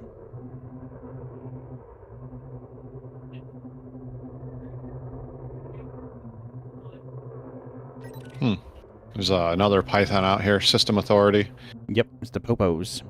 Just the Popos. Oh, wow, you got purple engine glow? Dang. Mm-hmm. Yeah, it was a Twitch reward if you viewed like 2 hours of the FDev or one of their associated streamers. They gave you like purple glowy stuff. So what I'm doing now is I'm flying along and I'm engaging the pulse wave scanner. And it's supposed to indicate asteroids that have a high density of material. So I'll find something that looks interesting. And if I think it may be a core, I'll prospect it and see if it is. So bright yellow means it's got more material than the other rocks around it. Oh, okay. And cores typically have one of like 3 shapes, one of 4 shapes. This probably isn't a core, but I'm going to prospect it anyway. So do you have to shoot a limpet at it then to prospect it? I sure do. There goes the limpet. Yep. So he'll tell me what's on that rock. It's a 63% platinum rock, so it's unusually high in platinum. And if we look at that rock in the contacts list, you will see that it has indite subsurface deposits. So if I wanted that, I could target that and fire a subsurface displacement missile, which is a burrowing, tunneling grenade. Oh. That will go inside there, and at the proper time, I release the trigger. There's a little mini game.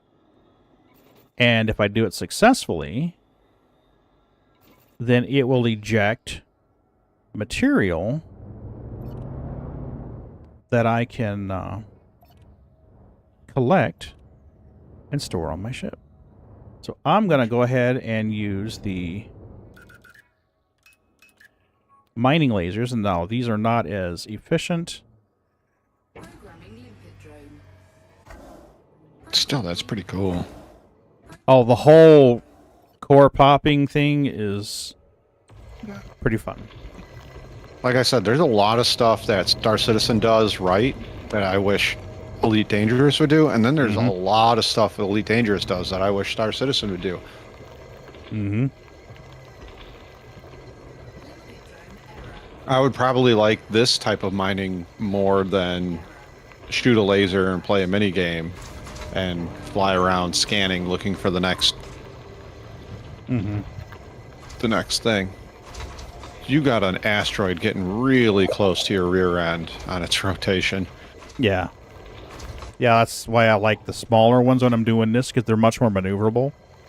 Because there'll be times when you're literally flying in between 3 pieces of asteroid fragments. So I don't really enjoy taking the Anaconda out there. It's too hard to fit it in there. Alright, so we got another bright-ass rock over here that I might be a core, but I don't remember my groups. It's been too damn long. One of these is a prospector. There it is. That's the guy right there. There was a visual glitch for years. When you would pulse wave scan them with your night vision on, you'd get these black lines across it if it was a core. Oh. Yeah. They fixed the glitch? Yeah, sadly.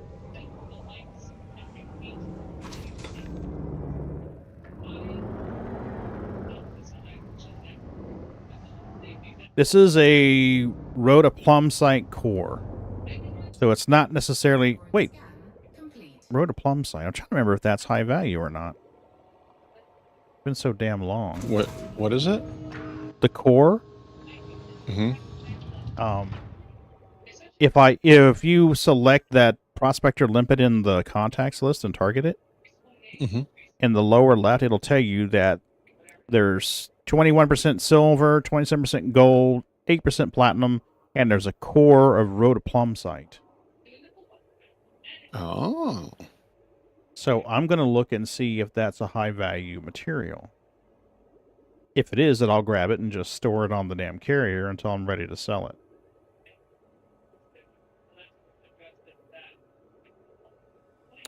Road to plum site. 844,000 credits. Really?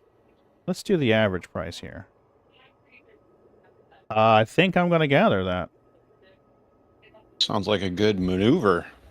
Yeah, 2/3 of a million per ton? Fuck yeah, we're going to do that shit. Okay, so we're going to grab this thing.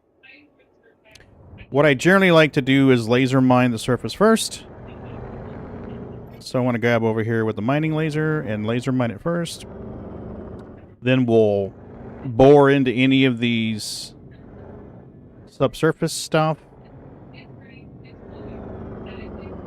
And then we'll pop it. Now, when we get ready to pop it, if you're about 1.3 to 1.4 kilometers away, you'll get an interesting little visual glitch on your HUD of your ship. It won't actually damage you, but it'll shake your HUD and it'll be, you know, it'll show this distortion effect, which is pretty cool.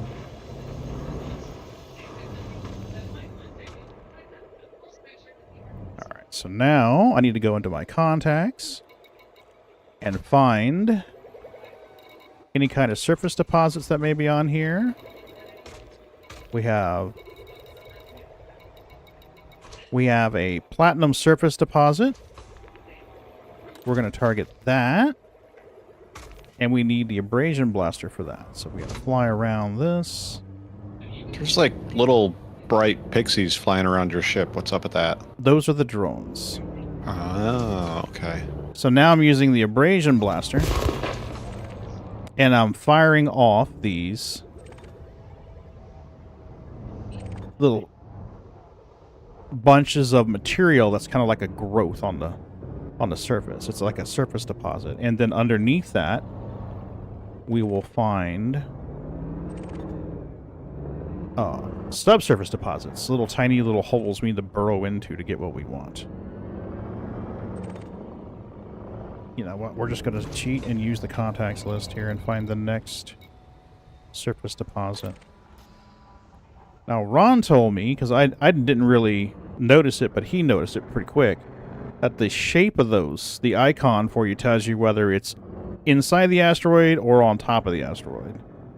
I think he said if the arrow points up, it's on the surface and you can shoot it with an abrasion blaster. And if the arrow points down, then it's a subsurface. Whoa. I gotta pay attention to the rocks. Yeah. This is why I don't like flying the Anaconda in here. Okay, am I out of collector limpets already? I don't see any more Tinkerbells flying around your ship. Alright, so what we're going to do is we're going to find this fragment. And I'm just going to cargo scoop that ship manually rather than deploy one that's just going to get run over here in the next 3 seconds. There it is.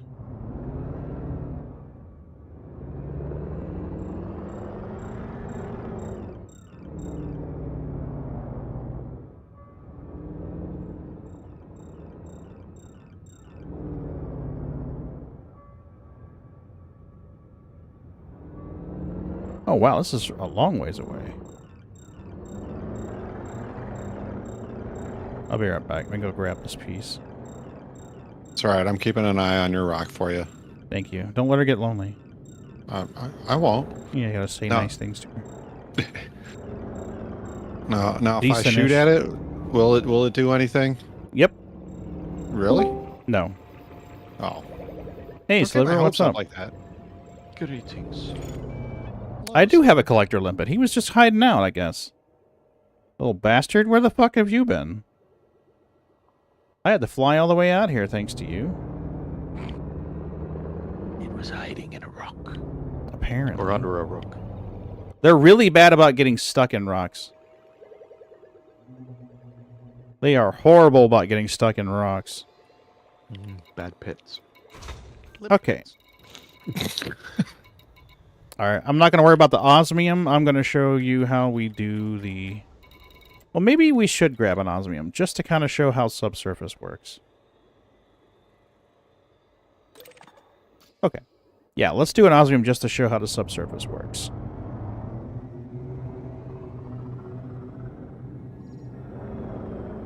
So we target a subsurface. That's the little mark with the arrow going down. We switch over to our subsurface displacement missile. You squeeze the trigger. Once you're all lined up, it will fire the missile. Keep the trigger squeezed down, and there'll be a little, like an oscilloscope that pops up on the lower left part of the screen. You want to release it when it's in one of those peaks. Those peaks is like a large chunk. And your little indicator will change shapes when you're ready to fire. So I'm ready to fire. Yep, extraction successful. Boom. It vents these things out. And our collector goes and grabs them. That's cool. So that's how the subsurface bit works. Oh yeah, osmium's worth grabbing. There's a fixture. But I'm also trying to do the quick and dirty, this is how we do this thing. So, this kind of mining is much more entertaining if you're not into, oh, I don't want to just fire the lasers at it. I want to do something that takes more engagement. This is definitely engaging for you. You got these little mini games. Every part of it's got a mini game. So, the subsurface has a mini game. The abrasion's got a mini game. You gotta line it up and make sure you're actually hitting what you want to hit. Why doesn't Star Citizen have this? Like, they have... I don't know. All the tools. Like, why don't... Like, I don't want to turn this into bashing Star Citizen. I'm just... Yeah. I'm being genuine. Like, I know. Why don't they have this? I don't know. But they got a ways to go. You know, and the thing about it is these people are like, oh, they're doing shit that's never been done before. It's like, yeah, I get that. But they're also trying to do a lot of stuff that a lot of other games have already done before. You know, night vision has been done for a long time. Alright, so this is a fisher. I target it, and it says this is a high-strength fisher. So, I have my seismic charge launcher bound to my left stick. So, I'm going to get this little fucker lined up, and I'm going to squeeze and hold. I think the longer you hold it, the higher strength charge it gives you.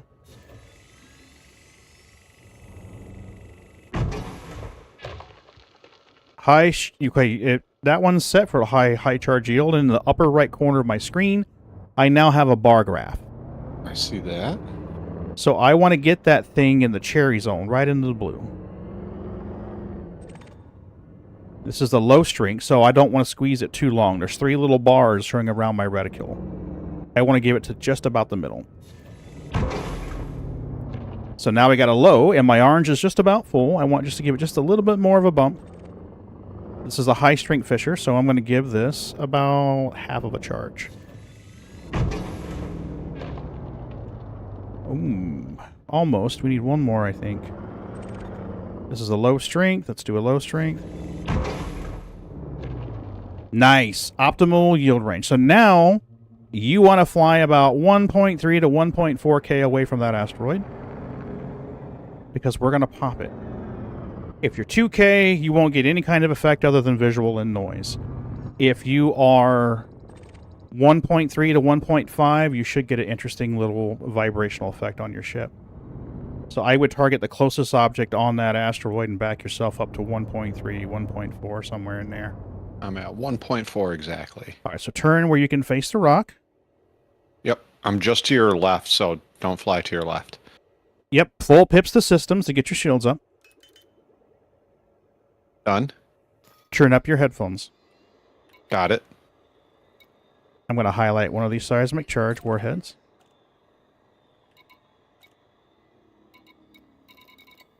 Why can I not?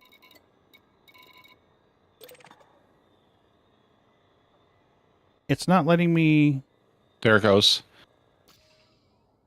Imminent detonation.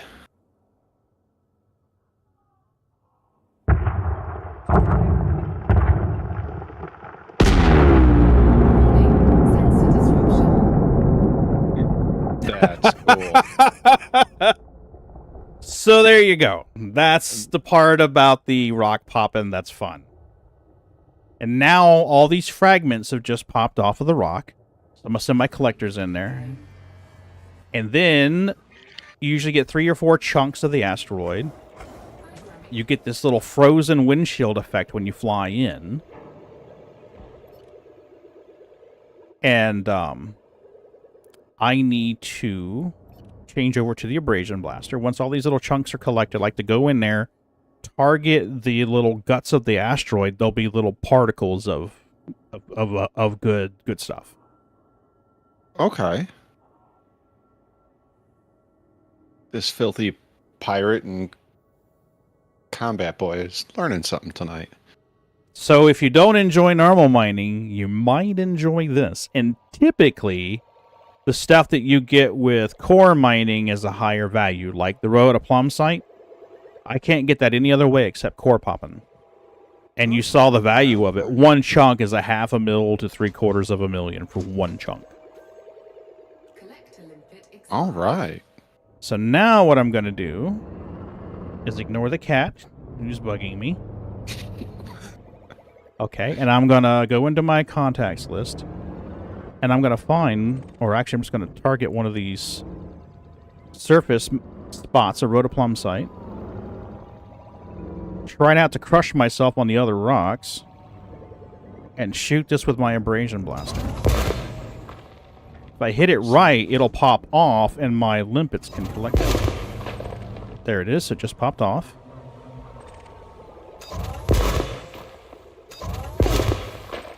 Okay, so... Thank you for your patronage. Mm-hmm. Total noob. Hey, object. Total noob question. A Python is like what? 50, 60 mil, right? Yeah, I think it's like 50 mil. Okay. How much money does it take to outfit a Python and get all the mining stuff for it? I don't remember, but there's a site called Coriolis that you can load into and tell it what kind of ship you want and how you want to outfit it, and it'll tell you how much it's going to cost you.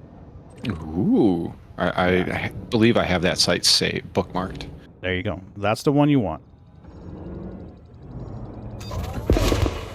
Yeah. Okay.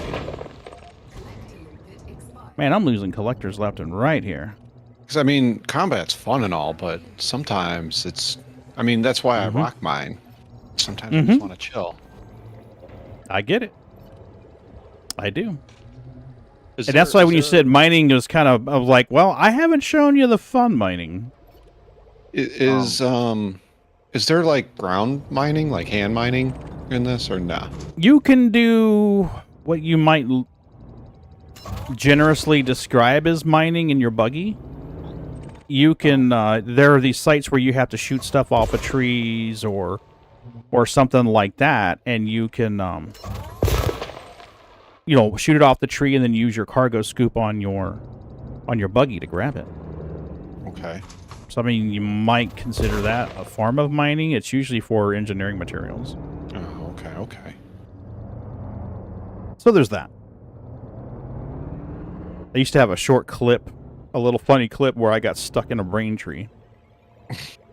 It was these trees that looked like they had human brains growing all over them. And the buggy got stuck right off the bat. I mean, I just barely got started and the thing got stuck. I was less than pleased. Because I had to self-destruct it to get out of there. Etsy? Yeah. Etsy's good too. Thanks for popping in, Object. I appreciate it. Yeah, I don't know whether you've got it already, but Ortho just posted it in the channel chat. All right, so we've got some rhodoplumbsite right here. I'm gonna target this.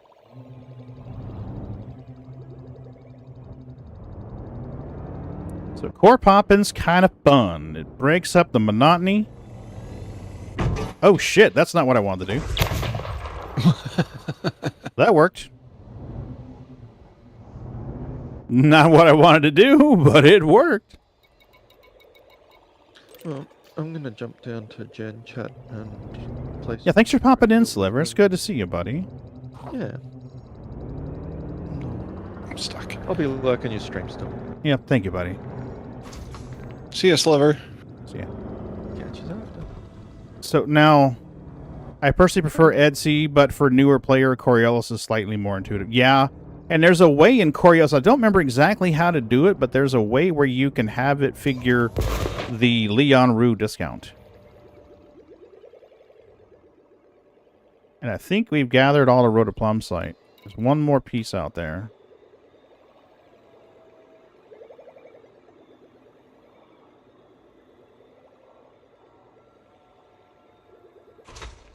Got it. Okay, so now let's see how much we gathered off of that. Off that one asteroid, we gathered 14 tons of rhodoplumbsite at 2/3 each.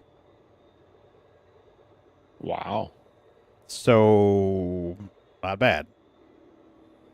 So how do you get more limpets and drone recovery guys and all of that stuff? Can you make them on your ship, or do you got to go back to your carrier station to get more?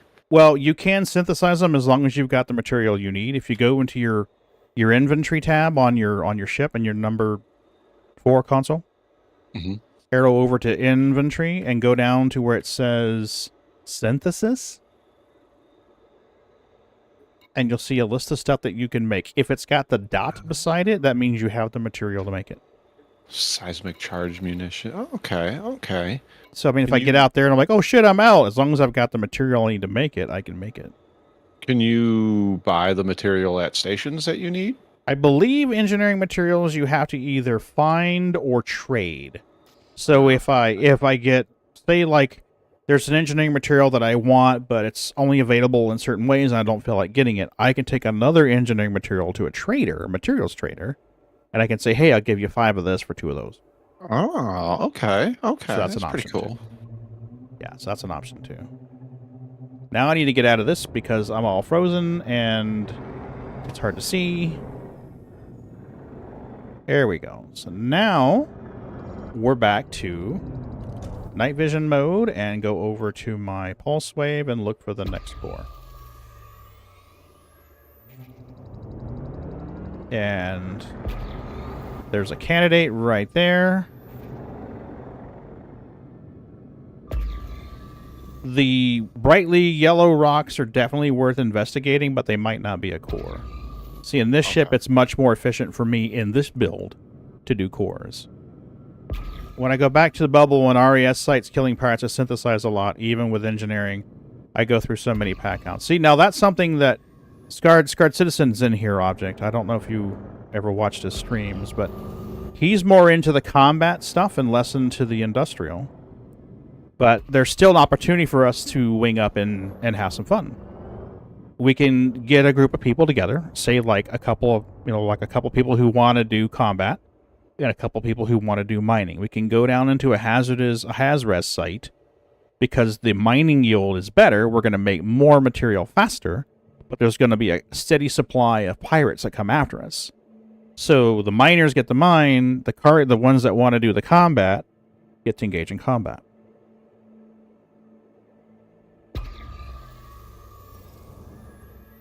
Alright, we just pulse wave this. I don't think this is a core, but we're going to prospect it anyway.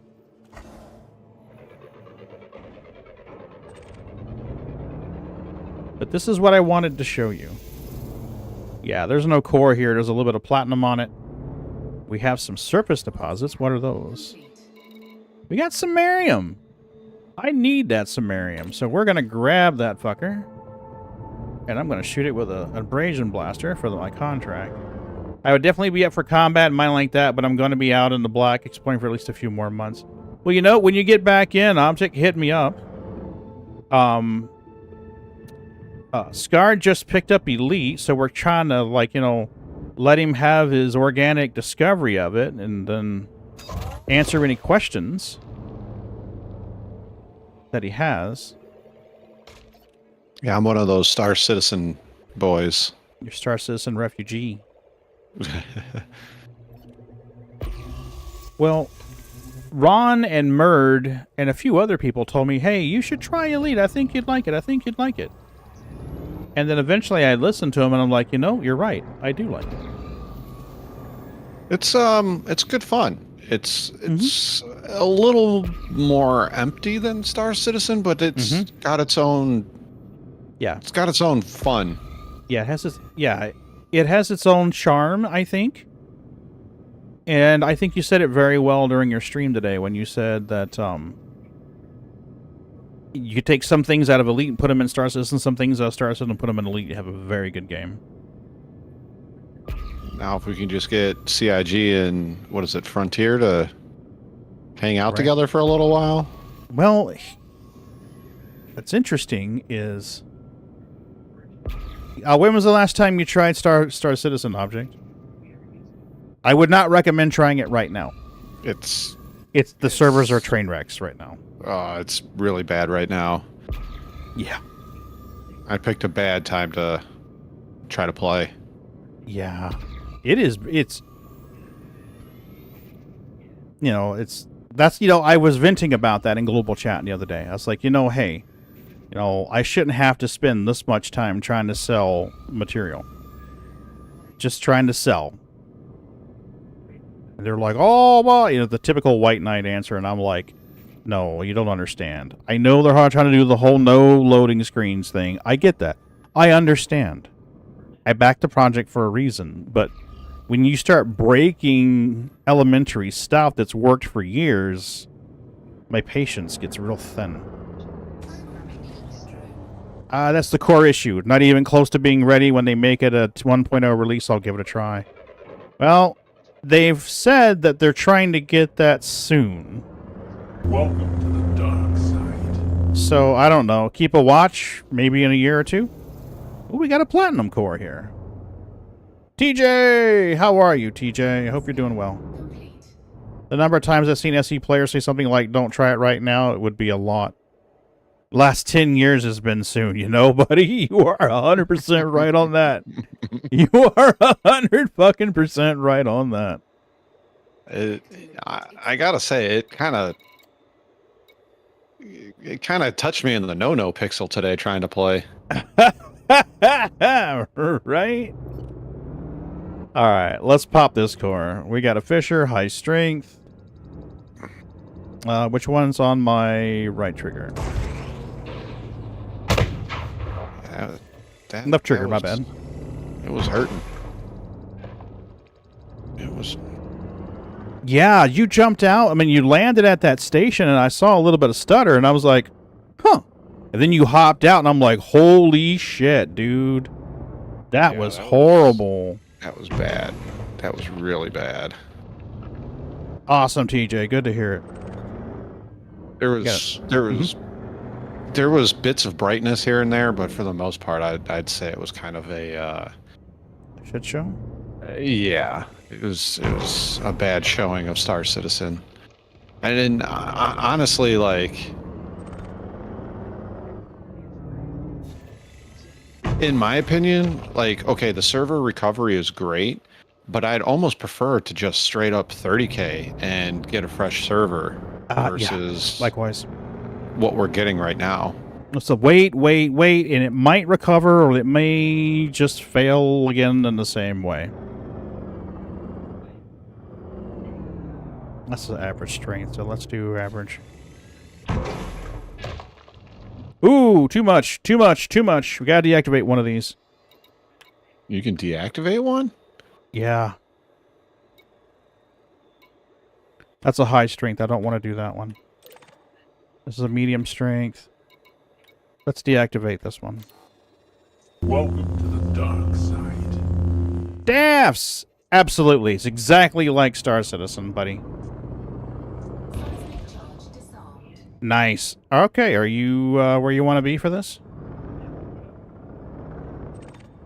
I agree with Object. I really want it to do well. I wish I knew more about it before I jumped into it. But even then... It's going to pop, just so you know, Squared. When I jumped into it, I jumped in right at the tail end of 316 and then played all of 317, and it worked well. Oh, it failed. What happened, Pagan? I fucked up, dude. I fucked it. I don't know if I can salvage this. Welcome. Nope. Not on that one.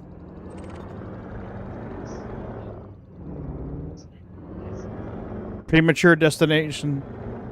I came too quick. I'm sorry, Boo. I'm sorry. The best 30 seconds that rock ever had. 3 inches too, buddy. Best 3 inches in 30 seconds. When that's all you got to be proud of it.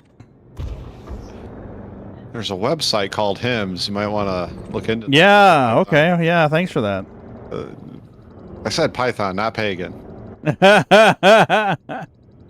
It's more like an earthworm, less like a python.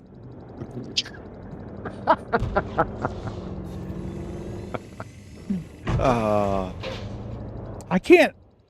Did I just sacrifice this rock to the rock gods, or what? Am I completely fucked on this? That's a question for others. I don't know. I've never had it happen before. Honestly, Boo, this never happens. Nah, do what real men do. Blame it on the rock and not yourself. Love the Quantanium runs. Yeah, 317 was good. 317 was... I mean, that was like, look, I like pirating. Don't get me wrong. I love pirating in Star Citizen. It's one of my favorite things to do. Yes, I know I haven't done it in 5 months, and that's a whole nother story.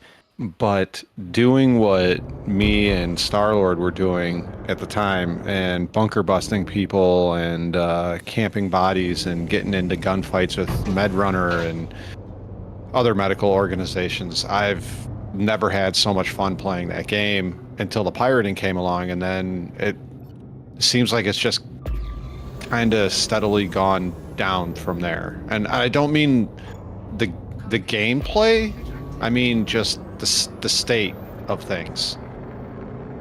Mm-hmm. Yeah, Dragon, I agree. And what bugs me the most about that is they have the mechanism in the game to deal with some of that space trash. They have a space tow ship that we can get in and drag the shit away, and then scrape it and crunch it and slurp it for salvage for money. So the player gets some engaging gameplay, they get some money, and a less entity is on the server. I think that's a win-win. But they limit that down and they ratchet that down because the ship has its shields up. Somebody, say I just fly my ship in and I decide, I'm done playing this, or something's wrong and I need to abandon the ship. They just leave the ship and the shields stay up. You can't do anything with it. And it's in an armistice, so you can't shoot it to take the shields out. So they need to put some kind of expiration timer on there. Hey, if you logged out, if you abandon your ship and it's been 30 minutes, motherfucker's fair game. Drop the shields on it. Imagine the hubbub and the screaming that's going to happen when the new cargo gets introduced and people are going to mining outposts to attempt picking up commodities. Mm-hmm. You know, all those abandoned ships sitting on those pads. Mm-hmm. Give us the ability to deal with them. I will happily tow that motherfucker off and scrape it for profit. You and like 70% of the servers most nights. Mm-hmm. Yep. The most engaging fun I've had for a while in Star Citizen was a good crew. We had people doing combat. We had people jumping in the ship that they had just knocked out and grabbing illegal cargo to haul it off and sell it. We had people scraping the ship for profit. It was a full operation. That was awesome. We did that like 3-4 times. That was a good time. Hell yeah. But it's so hard to make that happen. You load in and, oh, there's a problem. Oh, my ship won't spawn. Oh, I can't eat. I can't pick up my drink and drink it. There's always something that complicates it. Can't turn on your tractor beam turret, or yeah, your ship won't turn on, or something crazy. It's always something crazy. Yeah, or lately it's been my tractor beam either disappears out of my hand in the middle of using it, or just breaks and doesn't want to be a tractor beam anymore. You're like, wait, I'm way out in the sticks, and this is the only tractor beam I have. Awesome. The day when I was doing the boarding mission, I almost died because my gun was doing the... you no. reloaded? You reloaded and you pulled the trigger? No, I'm still empty, so you have to reload me again. Oh, okay. Fuck me. I hate that shit. The mag's in? Cool. You just pulled the trigger? No, I'm actually empty. I got to reload again. That's got to be some kind of weird desync thing. That's what that has to be. Yeah, that's what I chalked it up to be, is just bad desync. This may be a core. It's got a popcorn kernel shape. This is probably a core. But is it a delicious core? It is not a core. You lied, Pagan. You lied. Honestly, it's not something I would blame on their devs. I'm sure they have some fine engineers working for them, but they are likely plagued by horrible project management and accrued technical debt.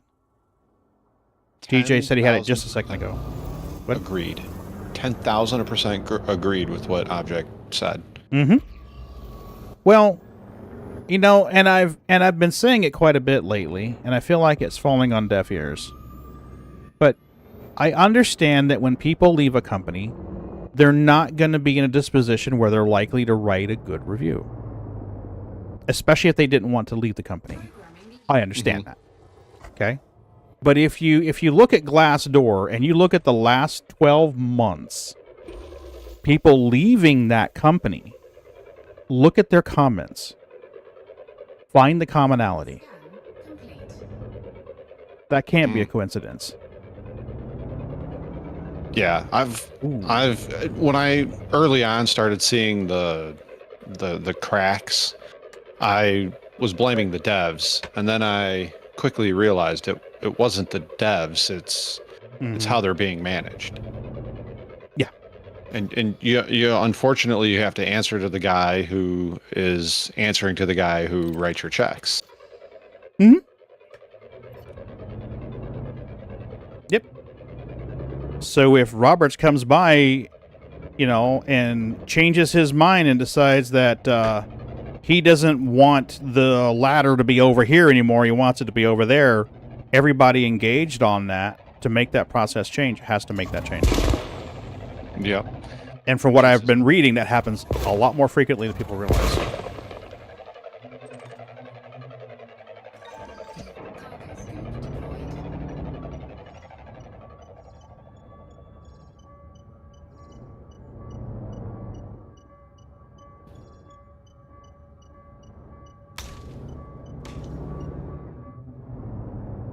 Did I get it?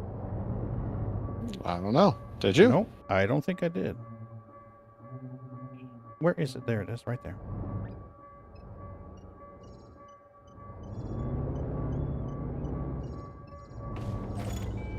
Got that one. I won! Are you winning, son? Are you winning? Yeah, I'm out here putzing around, to be honest with you, right now. All right. That's fine. The more full you get, the more likely a pirate pops in and I get... They won't until we pop out of the belt and pop back in. So, I mean, if you want pirate activity, leave the belt and then come back in, drop back in again. It will trigger that NPC interaction. I'm not that desperate for it. You can always outfit in a ship and hit a Hazraz. Ooh, tasty and delicious. Should probably hop off and go to bed here soon anyway. Yeah, it'll be a busy week. I have to do that too. Do you get the fourth Yep. off? Well, I am supposed to have it off. if Sam's mom takes a turn, or he decides he's not going to be there for the 4th of July sound stuff, then I'll have to do it for him. You just bump that rock. I did. That's what shields are for, buddy. Come on. That's why we splurge for the good stuff. Where is it? Is it stuck on me? Nope, there it is. Oh, fuck this noise. We're gonna grab a collector. Grab it, collector, dude! Do your job!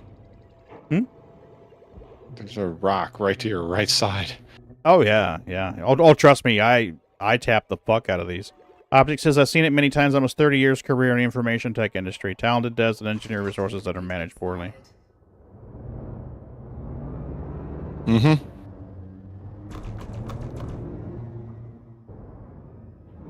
I shot a rock, too. Nice. Good job, son. Good job. Way to show that rock who's boss. Alright, we got another platinum thingy over here. Where's my abrasion blaster? Bootsy, quit digging your nails in my Space Bub shirt. I swear, Space Bub shirt and your shirt, he just loves to dig his friggin' claws into. Ooh. Yeah, knows quality. He does. He does know quality. That's a Scarred Citizen shirt. We're gonna dig our little claws in there. Well, that shirt's ugly. PvP is grieving. I've been asked about this shirt so many times. What? Like, no, I'm not a Care Bear. I promise you, I'm not a Care Bear. I saw how un-Care Bear like you were when we did one of the first nights we flew dirty together. We did the SMO 18 thing or 22. I don't know what you're talking about, sir. Honestly, that was great fun all the way around until the invisible player bug. That fucking Hornet with it wasn't actually there. Mm-hmm. That's some bullshit there. And then I found out you could actually force it. Ugh, it's so stupid. What? Yeah, you can force it. Dude.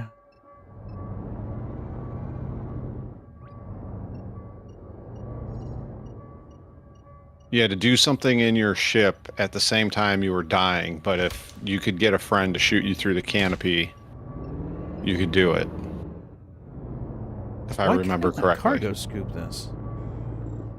There it is. All right, we're going to go real slow, Pagan. You're going to go real slow. You're going to line up your crosshair.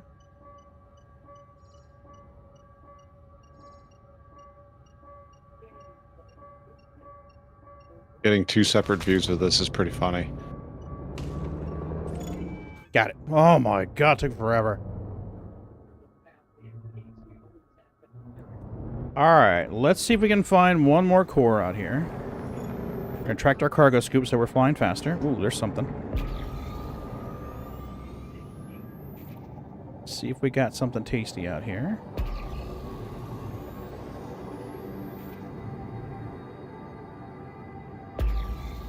Yeah, normally when I'm doing this, I'm trying to keep at least a pip and a half in shields. Otherwise, you're just begging to get exploded. That's probably not a core. It doesn't look like the right shape to me. Whoa! I saw that. Wrong button! Wrong button! Pagan. Pagan hit the wrong damn button. It's right here if you're looking for it. No, I'm just trying not to collide with a rock at this point.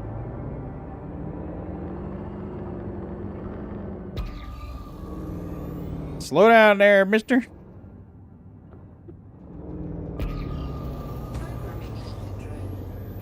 Oh. Well, at least nobody was watching, right? Nobody. It was a modest mistake, and no one ever knew it happened. That's the great thing about it. That's your loop of shame for the stream so far. Oh my god. I'm doing well if I only have one. Ron calls them reconnaissance flybys. You know what? He's absolutely right. Yeah, you know, you got to check, make sure there's no pirates or aliens on the other side. I mean, you don't want that. That's right. I haven't seen a Thargoid yet. I've heard they're terrifying. If you're not kidding They're about cool. properly. They're cool too. Before the whole Thargoid war thingy started up, I had two interactions with one. I was flying along in the system, and I got this weird, strange signal detection, and my sensors freaked out.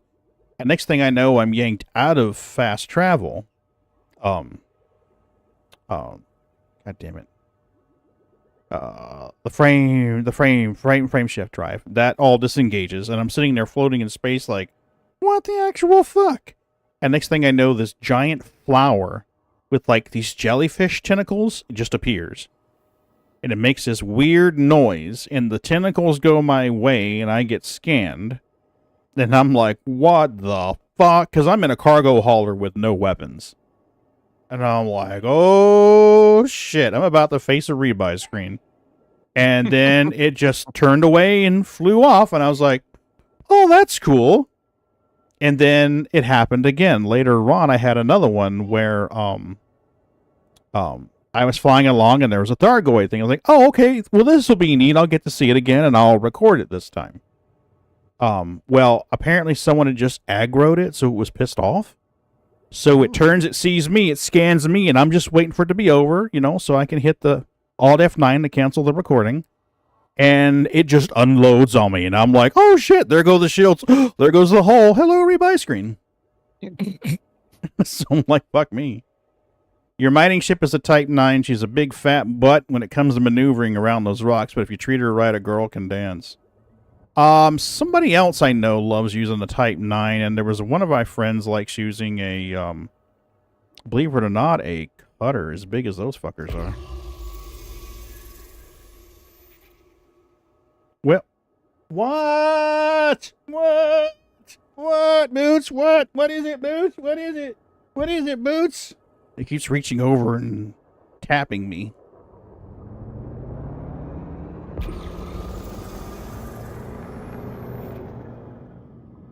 Okay, that's probably not a core. That might be a core. The first time was the old standard. Thargoid encounters are peaceful to you if you are to them. The second time, you're in a war system, so they instantly aggroed. Okay, that must have been what was going on then. Because it went from, oh, this will be neat, to, oh, that was less than neat.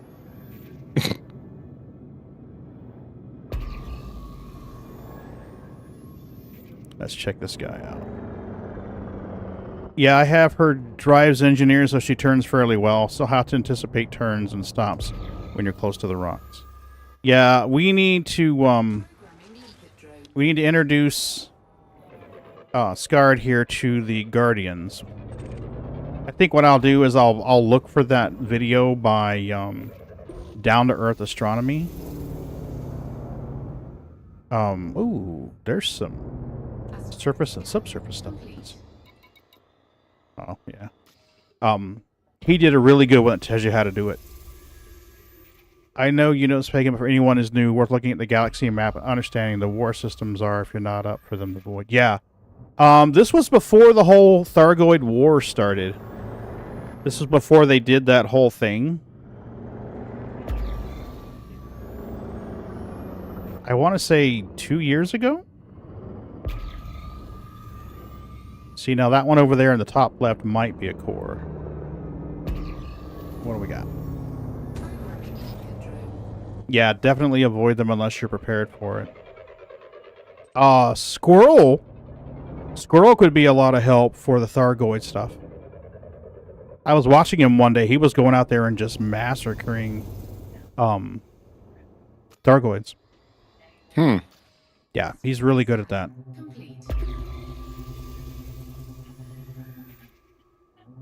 Alright, let's go check you out. I don't remember all the core shapes. I know one of them looks like an unpopped popcorn kernel. This may be one of them. I don't remember. And Eartha, you don't have to be concerned about offending me, dude. Sharing information's always good. Always good. Palladium, Sammarium, Platinum. I really wanted to pop one more core before I called it a night, but I don't know that that's going to happen.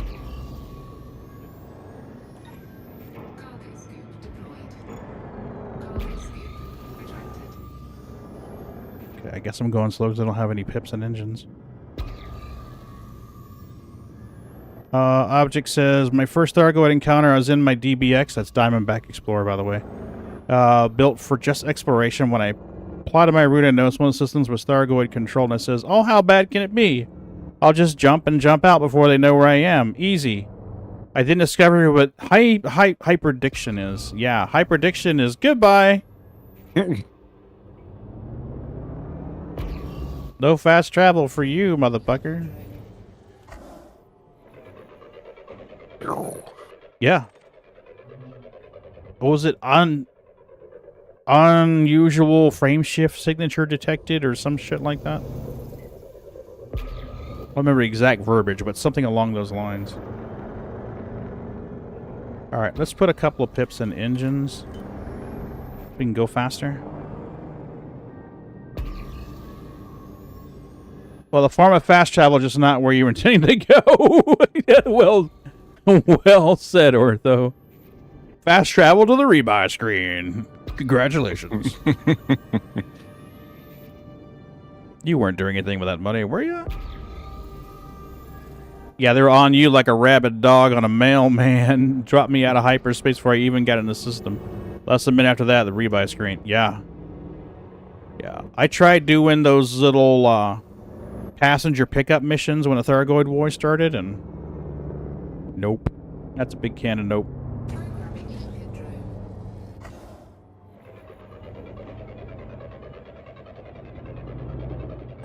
Alright, let's scan.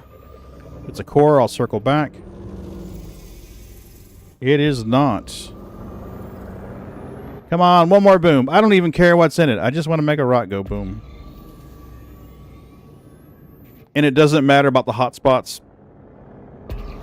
From what I've been hearing, hotspots don't matter when it comes to cores.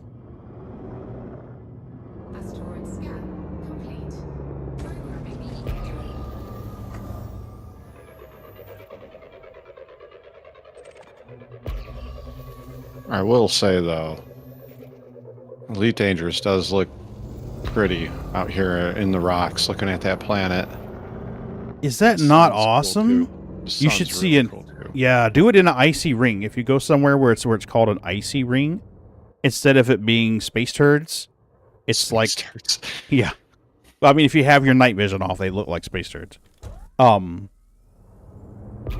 you go to an icy ring, it's just full of sparkles, like ice or diamonds. It's really gorgeous.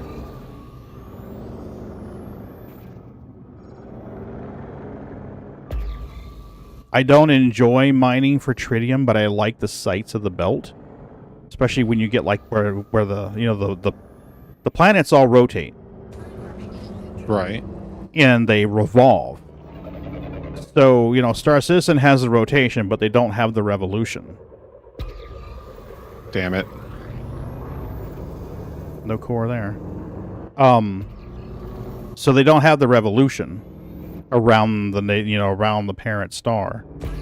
But that's pretty cool, because I mean, if you get there on that planet and you sit there, not only are the day-night cycles happening for the planet, but you're also getting this point where the sun changes position on the relative to the planet. So you get these long shadows across the ring where the sun's being blocked. It is absolutely fucking gorgeous. Exploring, you can see some really amazing sights too. Definitely screen cat worthy stuff. Oh, there's somebody in the Discord that used to do a lot of exploration. I'm trying to remember his name. Ron might remember who it was.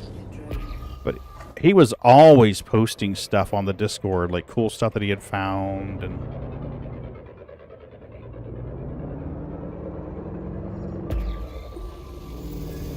nope. No courses. We might be cored out.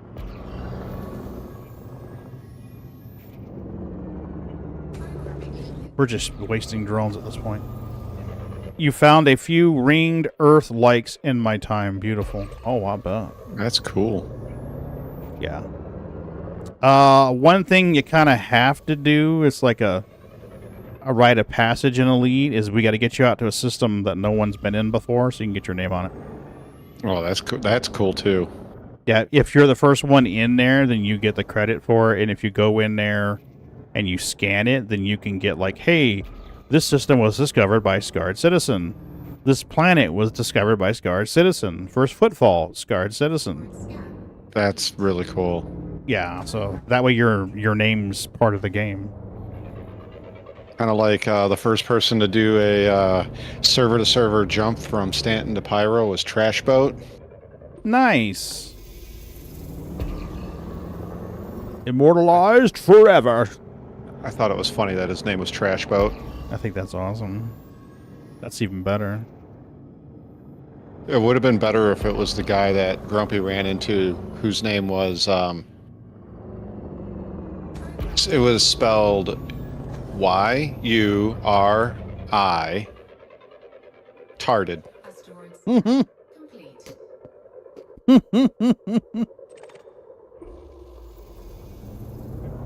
Damn it, Scarred. I almost snorted coffee out of my nose.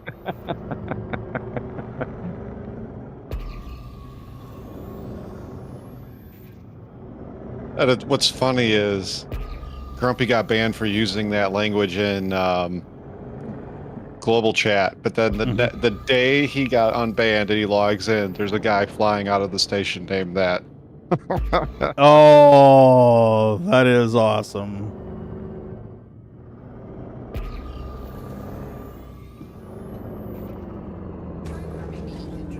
Come on, one more boom boom.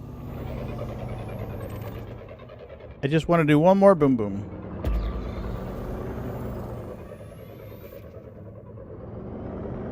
Is that one the winner? I don't know. Hope so. Yep, it's a platinum core. I don't even care what's in it. I just want to pop this fucker. Asteroid scan complete. This is one downside to core mining. Lovely booms, but lots of tedium due to RNG between them. Did I mention I played Star Citizen? Right.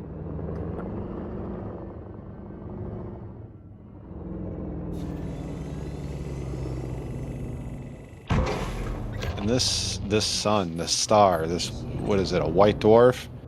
Oh my god, it's crazy. Mm-hmm. The pink and the purple stars are cool too. You got to get really damn close to them to collect fuel. Yeah, yeah. How about have you done a the tail scoop thing on the white dwarf yet?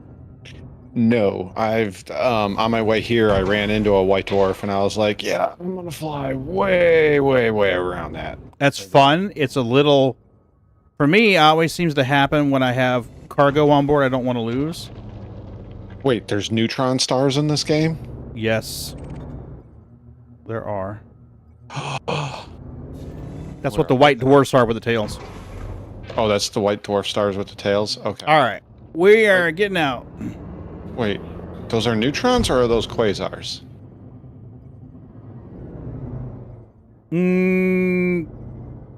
I guess technically it'd be a quasar.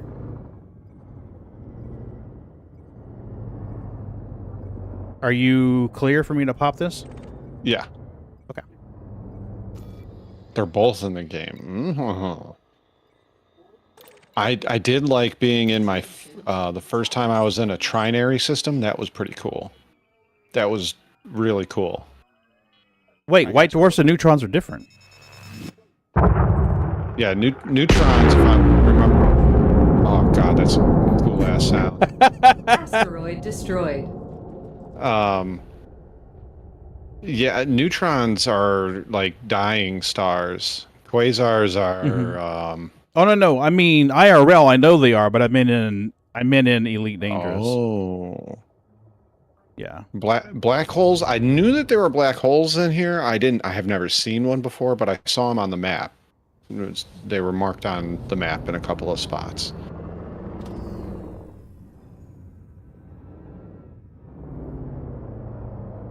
There are very few neutrons in the bubble. Jackson's Lighthouse is the most famous. Sorry, I'm reading your chat, Pagan. I don't know. That's fine. Go for it. I read chat all the time. I'm learning. Hey, dude, it's all good. Hey, Sig, how are you? Jackson's Lighthouse. How far out is that?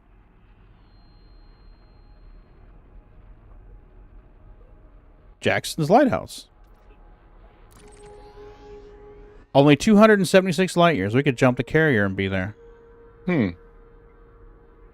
Wait, the bubble's that damn big? Holy shit. Yeah. The gravity lensing around the black hole is pretty cool, but depending on how close you are, it can be disorienting. Sig, it's always great to see you, buddy. It's always great to see you. I need to make a bunch of money so I can get a carrier, so I can jump do that it. far. You can definitely do it. All right, folks. We popped the pop that we wanted to pop. Moon got his in what, 4 days? Who does? Moon got his carrier in what, 4 days? Yeah, doing the whole cargo thing. Well, you made like what, half a bill, 2/3 of a bill in one night, Scarred? I made 3/4 billion. And that was just a few hours of fucking around, right? Mm-hmm. Is there end up grinding it and you can buy a carrier. I should probably, maybe I'll do that tomorrow. Is there a station to jump to here? Yep. Just in case I don't get on for a few days. I don't want to be on your carrier. There is. If you bring up the system map, there's a station called Brule City, a long ways away from us, or you can go over to Martin Enterprise. Martin Enterprise. Yeah, see Martin Enterprise is on the top row, about 2/3, 3/4 of the way across. There you go. I see it. That's cool. Yeah, so what I would recommend is maybe bookmark the carrier. All right, so how do I do that? I think if you select it, there's an option to add a bookmark over on the right.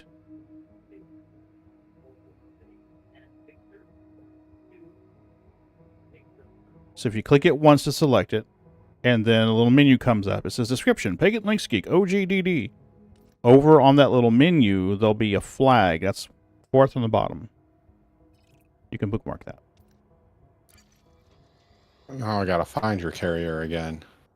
Should be bottom row about halfway.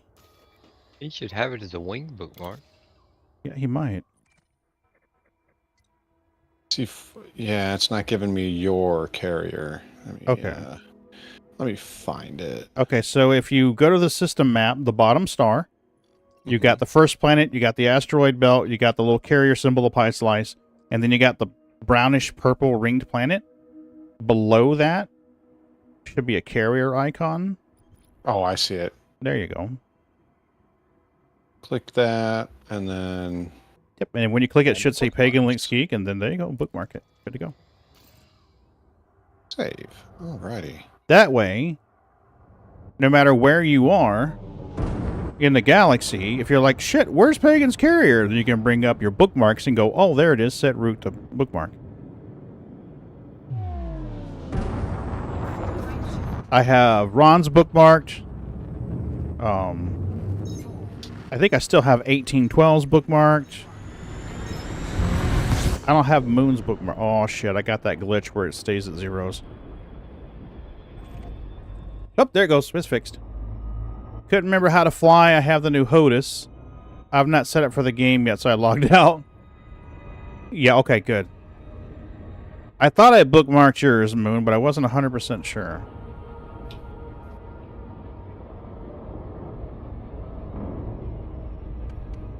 Right object? You would think so. I mean, they highlight it in purple, but you get into a system where there's 80 fucking carriers, and Jesus.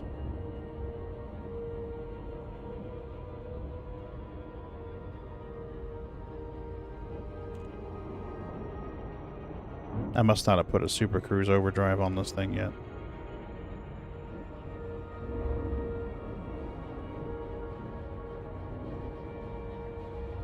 I think the station was going to blow up.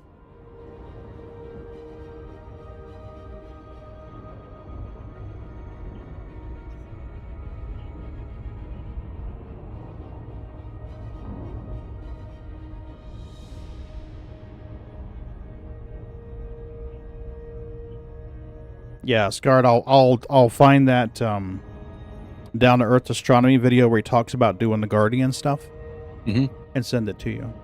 Cool. Yeah, there's a lot to learn in this game. There's a lot of things that are so much more in depth than I thought they would be. Yeah.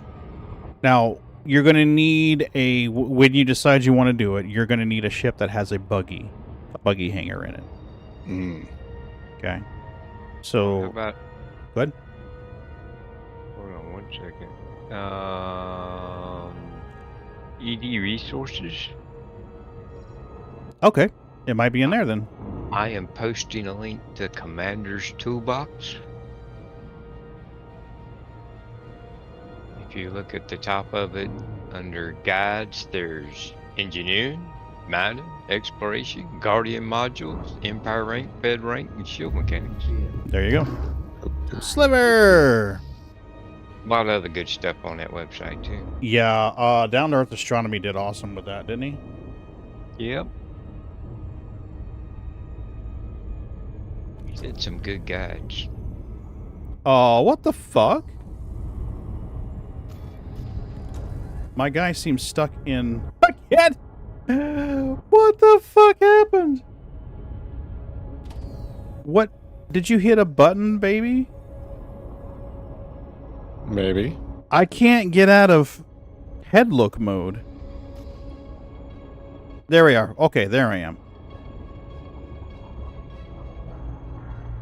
You need to stop bumping buttons on the joystick, baby. Is that throttle thing that you got? Oh, over here? Yeah. Yeah, that's a Steck standard. With Star Citizen 3.2, you could set the throttle to work as your throttle forward and backward as well as the stick. There were 2 different keybinds. They pulled that out. Oh. Grizz, what's up? Co-pilot, yeah. Co-pilot interference detected. Yeah, Boots is horrible about pushing the cruise control button down.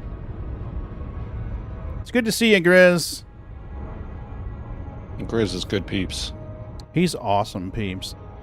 I've been extremely fortunate in getting to interact with a lot of awesome people. I love it. Ron and Boone and Sliver and Grizz and Ortho and Hobo Jelly and that Sigvar guy. He's all right. He's all right.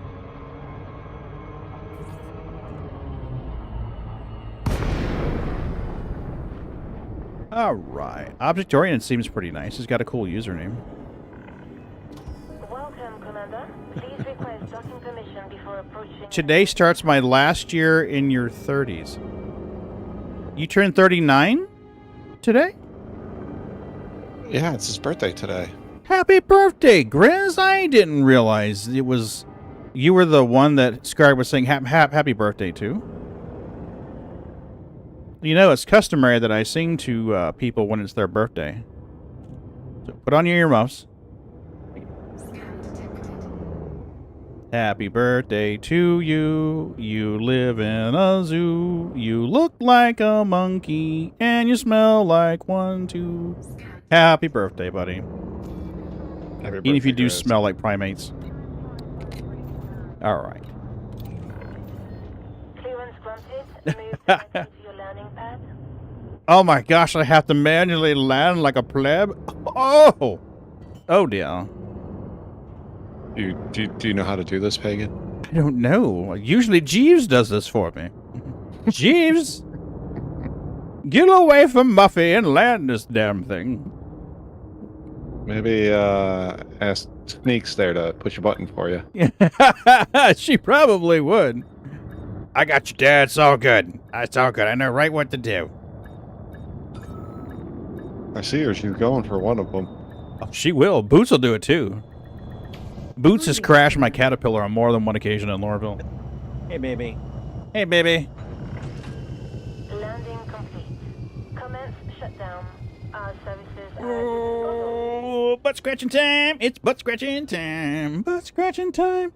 Now, see, folks, you may not realize this, but you can type !happy birthday.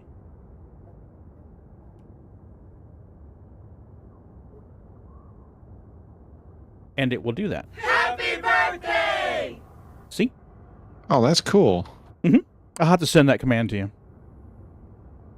It reads the raw input, so whatever they put after ! Happy birthday, it drops in there on the screen for them. Yeah, That's I'll have really to. cool. Yeah, let me. I'll have to send you the code. The bot code for it.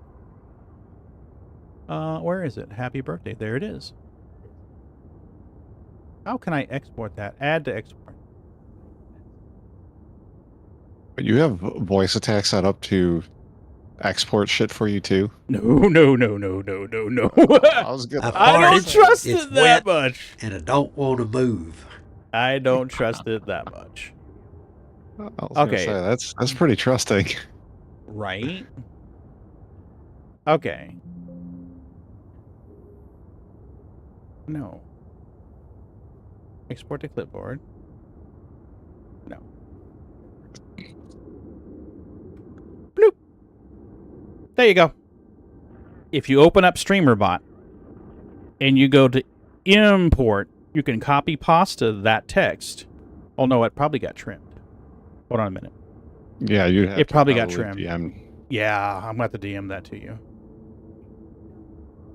But yeah, you can definitely do that. And it will do the happy birthday. Now, for me, it brings up an image that I've got stored.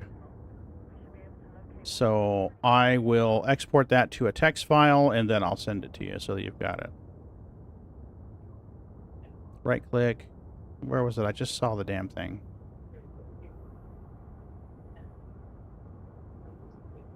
Okay, well, I guess I'm just going to make a text file on a hard drive then, because I've done forgot what I did. So we're going to call this happy birthday command, and we will do it in there. Streamer bot, happy birthday command.text. There we go.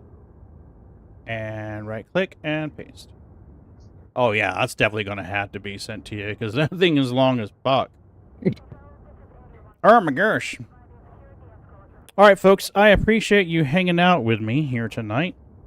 I need to get some sleep because it's a one-man show at work this week. They say memory's the first thing to go. I beg to differ, Sig. I think the memory's probably the second thing to go. Probably the second. First is your 3-inch tool. Okay. So we're going to go down here to network, and we're going to go to streamer, and we're going to go to streaming, and text files. Oh my God. And it should be StreamerBot happy birthday command. Where are you? There you go, Scarred. On its way. All right, thank you, sir.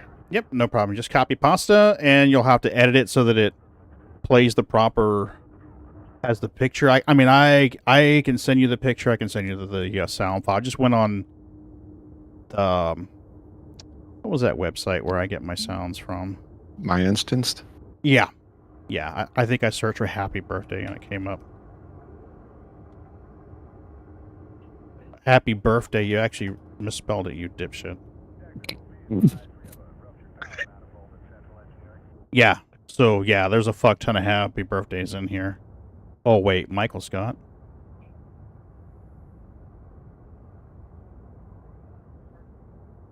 Oh, it's happy birthday from from Office. All right, folks. Let's see if we can raid out to some peeps.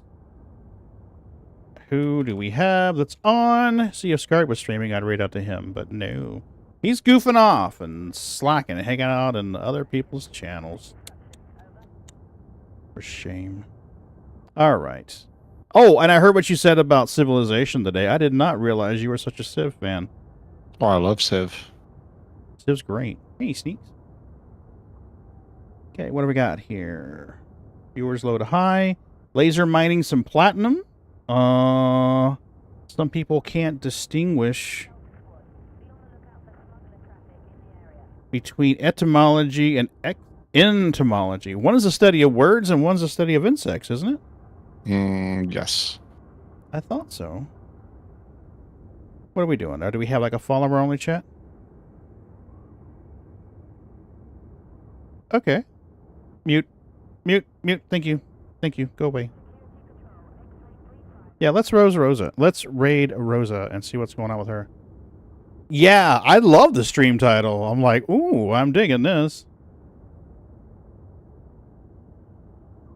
No, I don't want to use your raid browser. I just want to raid like normal, please.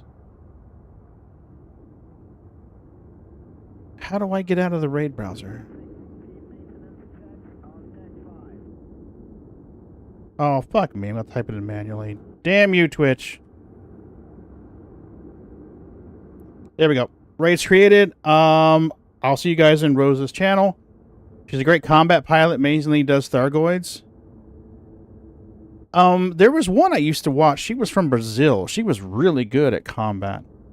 I'm planning on being on Wednesday, but we'll see how things go with the whole 4th of July. I may have to cancel that and jump in for Sam. So we'll see how that goes, but I'll see you guys Friday. I don't know what we're doing yet. We will come up with something.